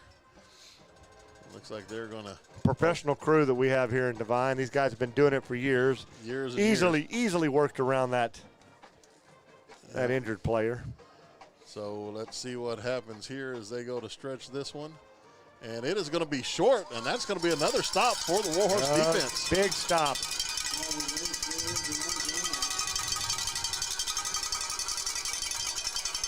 And that's what the Horses thought they had 4 plays ago. Sure. But I'll tell you what, again, big job by the interior guys of the Warhorses here. That's twice Pleasant has tried to run right up the middle on short yardage situations and have ended up with the results that were not favorable for the team in white and green over there. That is true, and just fantastic job. We don't call their names enough. Nope. But the big boys up there, they battle hard every play. You know, it's a grind every play for them, and they're just doing a phenomenal job for the Warhorses. Both sides of the ball, offensively and defensively. Yeah, I'm sorry about that little issue with the camera. I pulled a rookie move today and came to the stadium without my battery being fully charged, so we had to do a quick swap out there. Totally forgot about it at halftime. So, you know. Jim, we've only been 4 weeks of school. How can your battery not be charged? Oh, yeah. Maybe it's because of 4 weeks of school. For sure there. So, Warhorses are going to take over here, 5:46 left to go. And as Gary mentioned earlier, this is going to be a handoff from Jaden Burford. I didn't see who he handed it to. I know. I was concentrating on Jaden, trying to talk about that. That was Marcus Rodriguez, number 10. Number 10, Marcus Rodriguez with the carry there. Yeah. So. Speaking of somebody that I've had Marcus in class 2 years. Hey. This is the second year to have Marcus. I don't think he said 4 words. Well, he got a gain of 6 there, so maybe that's if we do that, he'll have 24 yards by the time this is over with. 6 yards per word. And like you talked about earlier, that's nice when you get that. Really opens up the playbook for Coach Wells. It's going to be Hayden Brummage. Hayden Brummage. Number 20 off the left side there. That's Nice going to be job. first down yardage. So, yeah, good to see Warhorses getting some of these guys in, getting some quality touches in the game. Yep. As they lead this one 37. Sorry, Schmitty. No, I was just going to say, Logan Camarillo, Aaron Rivera, Big John Snods. Who else we got? Cannon Ramirez out there. Those guys, Jeffrey Seal, just battling every play. And, 12 yards on 2 carries right there for this running back core. Great job by those big boys opening that up for them. Burford here in the pistol. This is going to be handoff right side. Big hole there. That's Marcus again. Marcus running hard. Again, a gain of 6-7 yards there on first down. Who did I miss out there? I got Jeffrey. I got Logan. Yep, trying to get through here. See big old Logan Camarillo there, number 51. Yeah. Maybe we can see if old Brummage can pull off the old pancake here and we can get a Baba Booey. Baba Booey. Haven't had the Wawa Weewa come back in a No, while. but you set yourself up for the Baba Booey with the Wawa Weewa. So we're going to have all kinds of hoo-hoo-ya before it's all over with. Yeah, very, very true. Well, before we can get to the snap here, we're going to have a timeout by the Warhorses. We're going to take that with them. And you know what? Let's do this. Let's run the old Buddy Santos senior spotlight. Let's see if we can get through his real quick. Hello, my name is Buddy Santos, and I am number 4 for your Devine Warhorses, and I have been selected for tonight's senior spotlight. My real name is Fabian Santos, but nobody calls me that. Everybody knows me by Buddy. Aside from participating in Warhorse football, I am an active part of the Devine track team and the Devine powerlifting team, and I'm also a library in 8th period with Miss Wilmette. My interests outside of school include me jamming out in my room, just relax, more a chill kind of guy. Would you rather talk on the phone or text? When I text my friends, that's totally fine. But when I want to call some ladies, I'm more into calling them and stuff like that. I ain't really with that texting stuff. On a scale from 1 to 10, how good of a driver are you? I give myself an 8 because sometimes when I drive in San Antonio, I tend to get nervous and just real paranoid about stuff. My favorite junk food, I'm more of a spicy kind of guy. So junk food, I have to go with hot Funyuns. It's my favorite. All right, we're back. This is going to be handoff right side. That's Ethan Santos. Short gain on the play. He's going to bring up 3rd and short for the Horses. Tough yards right there for Ethan. Didn't get all the way through the senior spotlight. Didn't figure we would. They're a little over a minute long. But I did chuckle at Buddy when I said, would you rather text someone or call someone? He said, well, if it's my buddies, I'll text them. But if it's the women, I'll give them a call. Oh. Attaboy, Buddy. A ladies' man. Got a flag on the play. We broke the huddle with 12 again. The Warhorses, trying to run some of the other players in, some of the second string guys, and little mistakes like that are going to come up, and it's you don't like it. They're drive killers, but they're great learning experiences. Sure. Yeah, it's kind of the necessary evil on a game like this right now. You're getting some valuable minutes for those kiddos. Just unfortunately, they don't get as many reps as the starters in practice, and so, this sometimes happens here. So let's see here. This is going to be Veer, give there on 3rd and long, and that's going nowhere. Pleasanton's claiming they have the ball, but no indication. No indication from the officials. Tell you what, these officials, I see why there's so many sideline warnings. I mean, these guys, they don't really leave the sideline a whole lot. No, they don't, and they're not standing on the line either. They're standing a yard out of bounds right there. They are calling it as a fumble, Pleasanton ball right across midfield at the 48-yard line. So the Warhorses will have to play a little defense here, Jim, to close out these last 2 minutes. So, unfortunately, turnover there for the Horses. Not the way the second group wanted things to go for them. And you never want to see that. No. So, we'll see. This will be get some kids out here on defense, though. We'll get them some quality reps as well here. Warhorses leading this one 30-7.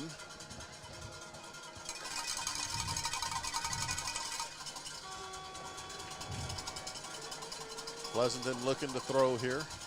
Ramos under pressure. That ball is deep down the sideline, out of bounds, incomplete. Good defense there by the Warhorses. That was Xavier Contreras out there playing super defense, 6-on-6 again. Yep. While we have a little downtime here, talk about some things coming up. Arabian Volleyball hosting San Antonio Feast on Tuesday. After that, it's kind of up in the air on the schedule because district play is supposed to start, but some of our district teams haven't started practice yet. So we'll just kind of play that one by ear. We'll come back to that. Ramos looking to throw here. That ball is going to be completed. That's Diego Luna with the catch and the return down to the, 12-yard line maybe? Yeah, good catch and run there by Luna. So one of those weird COVID deals, we just don't really know, so we'll just play it by ear on that volleyball schedule. Well, that's true. They spotted him out of bounds at the 14-yard line. But you're right, Jim. SAISD, who we ended up in when we did the realignment this year, we ended up with the SAISD schools, and SAISD is not participating right now. Right, and we ended up with them for volleyball, basketball. Of course, football, we're still in basically the same district. We picked up Bandera there as that pass is incomplete. So, yeah, a little change of pace there. So we don't know. We'll put it out when we do know. What we will try to do is stream as many of those games as we can, especially the district games, even on the road, so people can get to watch those. But, Arabians were in action tonight. Unfortunately, came up a little bit short against the Fredericksburg Battling Billies. Always tough. Billies are always tough. Tall girls out there in Fredericksburg. Must be something in the water. 2nd and 10 here. Ramos is going to throw that one. That ball is going to be dropped, so that'll bring up a 3rd and 10. Cross country in action tomorrow. Coach Hannah Thompson. She is going to Uvalde. Coach Mark Mangold's taking the middle school to McMullen County. We think that's going to be in Tilden. The last I talked to him, he didn't know exactly where he was going yet. They might be going down to Choke Canyon to run. Just watch out for the alligators. He needs to go to Choke Canyon because he might have to jump in the lake again. Yeah, he had to jump in the river at Bandera when one of his kiddos won. So, but what a way to win kids' hearts right there, Jim. Oh, most definitely. Yeah, so good luck to cross country competing in Uvalde this weekend. Ramos looking to throw again. This ball is going to be incomplete. Good job. Looked like Robert Ramirez out there in front of the intended receiver. Nowhere for Ramos to throw that one. It's up 4th and 10, just over 2 minutes to go here in a game that the Warhorses have really dominated. Couple of things they'd like to have back, but really dominated this game. Yeah, always are when you have a game like this. But, for the Warhorses facing a passing team with some of the struggles that the defense has had with the pass, done a really good job tonight in that regard. Hope I did not just give him the old announcer's jinx here. No, we're going to have a timeout before we get there to save you. Good deal. Well, we'll take a timeout with everybody. We'll be back in a minute. This is Warhorse Football. Flyby Smoke and Grill, a new restaurant located in Devine at 201.5 West Hondo. Flyby is your spot for barbecue, burgers, sandwiches, and more.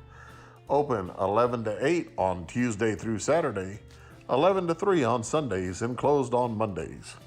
Flyby Smoke and Grill, where we meet the need.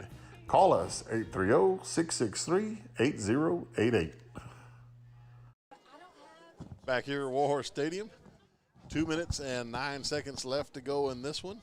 30-7, Warhorse lead, as y'all can see on our sweet little scoreboard app we've got going there. Thank you to Debbie Petty for operating that tonight. She actually can breathe now over here. Earlier, she was kind of holding her breath while she was doing all this. She's done a fantastic job getting to know where the buttons are and how it's all working. And great job again by Allie Taylor out on the camera. I know we had it zoomed in a little tight a couple times, but she's made some great adjustments, I think. And I think she's doing a great job of bringing this to everybody at home. And heads up to Allie or props to Allie. There's a lot of – she's a senior. Lots of seniors down in the end zone right now, and she's up here working for us, helping us out, and we can't thank her enough for that. Most definitely, yeah. We appreciate everything she's done to bring this to everyone at home. We appreciate everyone at home tuning in as well. I'm glad you joined us tonight. At last check, I think we had about 300 people tuned in at one point concurrently, so that's a nice number there. We appreciate each and every one of you guys, and of course we thank all of our sponsors. Knights of Columbus joining up this week. Been a lot of fun. 4th and 10 here. Ramos under pressure, looking to throw. That ball is going to be low, incomplete, and that's going to be another stop for the Warhorse D. Another stop. Several stops right there, Coach. Like we talked about, it's a little bend and don't break defense right there. They let them get down there, but then stiffen their necks and don't let them score. I was going to say this just a minute ago. You've got a little different look coming up on the basketball season for you with, we're used to going south for every basketball game. Now we're going to go north for every basketball game. Yeah. District-wise, we're going to be in that same SAISD district. And, depending on what SAISD decides, right now it's October before they can start. They could push that further back. We don't really know. So a lot of question marks coming up for, our kiddos, but we'll do what we can to get them as many games as we can. Burford is going to keep this one going up the right side. That'll be a gain of about 2 on the play. Nice quick step right there. Yeah, it's kind of fun, though. We're getting those kids back in to athletics. We're able to do some off-season work with them. We're able to do some basketball work with them during the period and some weights and conditioning after school. And like Mr. Bird was saying earlier in our halftime interview, the kids have adjusted to this well. They're working out with mask on every day, and I know it's not comfortable, but they're doing a good job of it. And you can tell they really want to do what they can to have a season this year. That's what you want to hear. Handoff left side. This is going to be Hayden Bubos out. First down yardage as he's out past the 25. Great run right there. The big boys coming in. Nice job opening up a hole, getting that first down, keeping that clock running so we can put this one in the books. Yeah, clock rolls here. Once they set the chains, 1:10 left to go in this one. Ish. There we go. Miss Petty's on it now. Hey, I got a score here from Butch Cook. You're going to love this one, ladies and gentlemen. How about, and this is not a basketball score, Rankin 98, Lakey 97 in some six-man football. I tell you what, their sponsors on their broadcast got a lot of commercials played. I guarantee you that. That they did. Burford is going to keep it here, headed to the right side, brought down by the Eagles on what was 1st and 10. So clock continues to run, and let's see what the Warhorses elect to do here, as the play clock is just ahead of the game clock here. So Warhorses will have to snap it one more time. If only we had a veteran play clock guy over there. If we had somebody else on the play clock, that would not have been the scenario. I'm going to promise you that. No, it wouldn't have. Good job here by the Devine Warhorses. They're going to break the huddle here, 2nd down and about, we'll call it 7. Burford in the pistol formation. Hayden Dubose behind him. This is going to be Dubo's right side. He is going to be out past the 40. Nice stiff arm there. Nice stiff arm right there to end the game. Yeah, there is great 0 left on the clock, and that's a great win for the Devine Warhorses. Yes, it was. Excellent job by the Warhorses. They moved to 3-1. And we're going to step away. We'll come back, try to get you some closing information. Yeah, we'll figure out the post game here in a minute, but we will have a little post game show. So Warhorses win this one 30-7. We'll be back in a minute. This is Warhorse Football. We're excited to announce that Security Bank is now American Momentum Bank, and our partnership with Devine Independent School District continues. While our name has changed, you can still count on our expert bankers' personalized attention and expanded portfolio of products and services specifically designed to help you build your financial momentum. We invite you to visit our Devine Banking Center at 100 East Hondo Avenue and meet our team of bankers who are ready to help you reach your financial goals. Banking on the strength of momentum, American Momentum Bank. Security State Bank is a proud sponsor of this year's Warhorse football broadcast. Security State Bank has served 7 locations around South Texas since 1925. Located in Pearsall, Pleasanton, Devine, Natalia, and now Cashville, Security State Bank's hours of business varies from location to location. Please visit our website, www.securitystbk.com, or call us at 830-663-2801 to check on a location nearest to you. Security State Bank, serving South Texas. Back here at Warhorse Stadium, as we have people vacating the press box here. They kind of get in the way of our camera. 30-7 final here for the Warhorses. Boys down in the south end zone here with the Warhorse band with the school song playing. That's kind of new. Usually it's over here in front of the bleachers.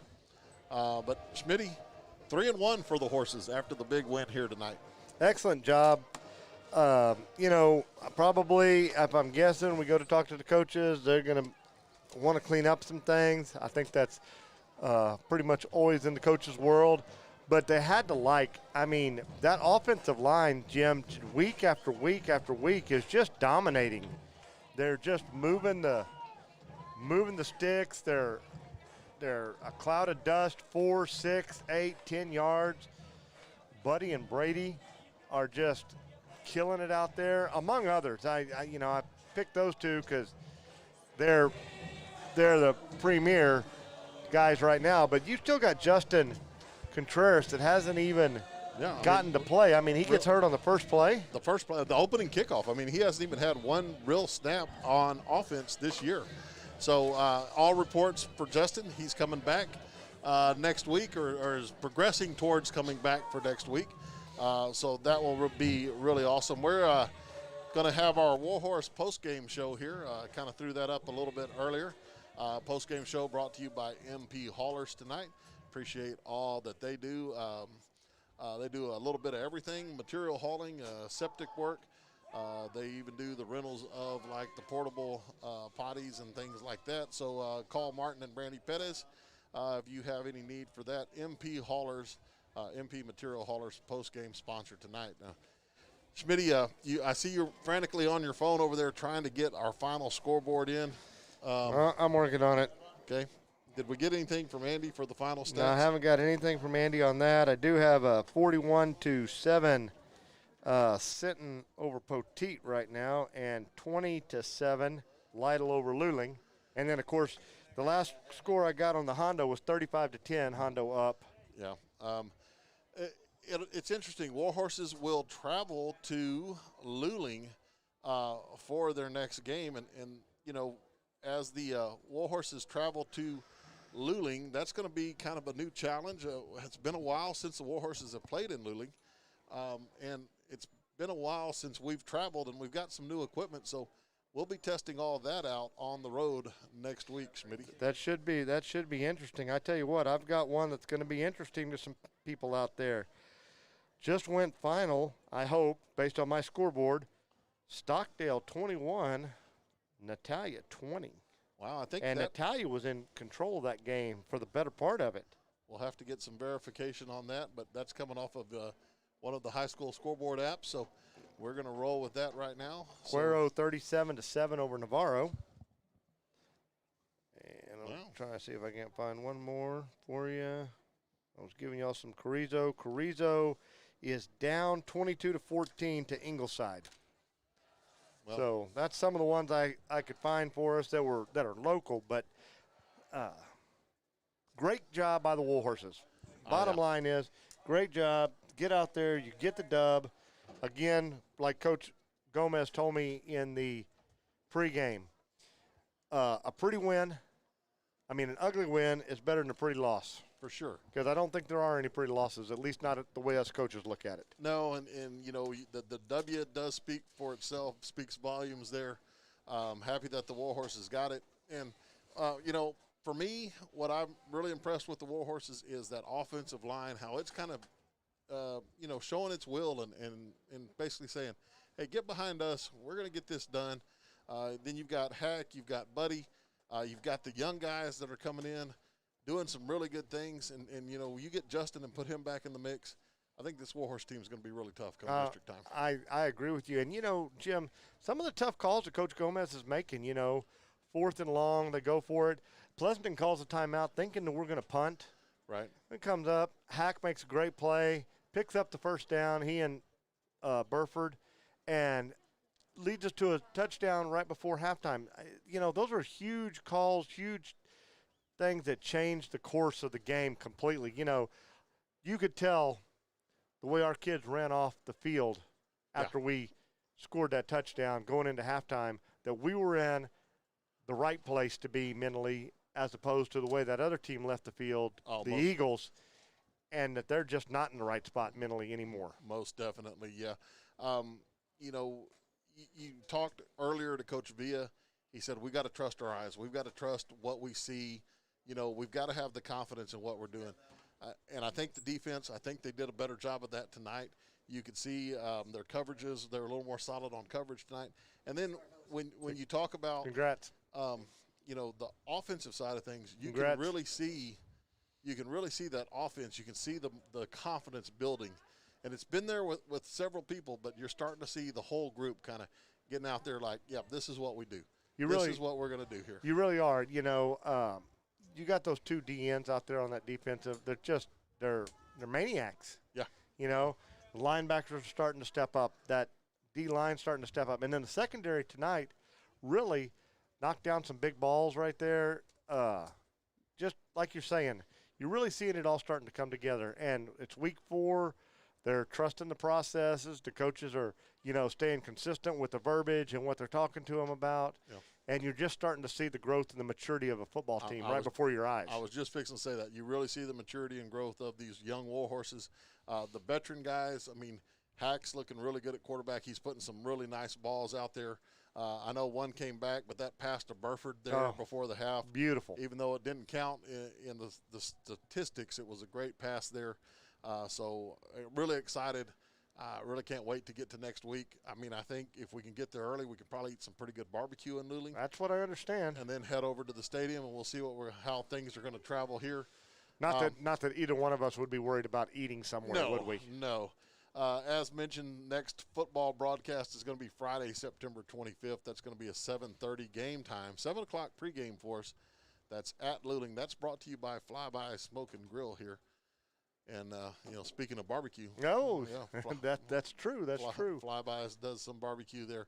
So I think that's pretty much going to do it here. We might, we're getting a little bit better. We still got some bugs. We're going to work those out. And, scoreboard, kind of a new app with that today. So just remember out there, we're a work in progress. Yeah.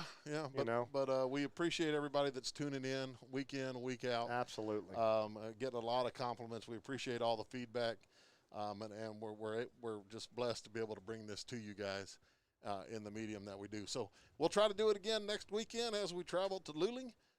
For Debbie Petty, who's over here off camera, won't get on camera with us, Gary Schmidt. I'm Jim Sessions. We appreciate everybody for tuning in, and we'll see you next week.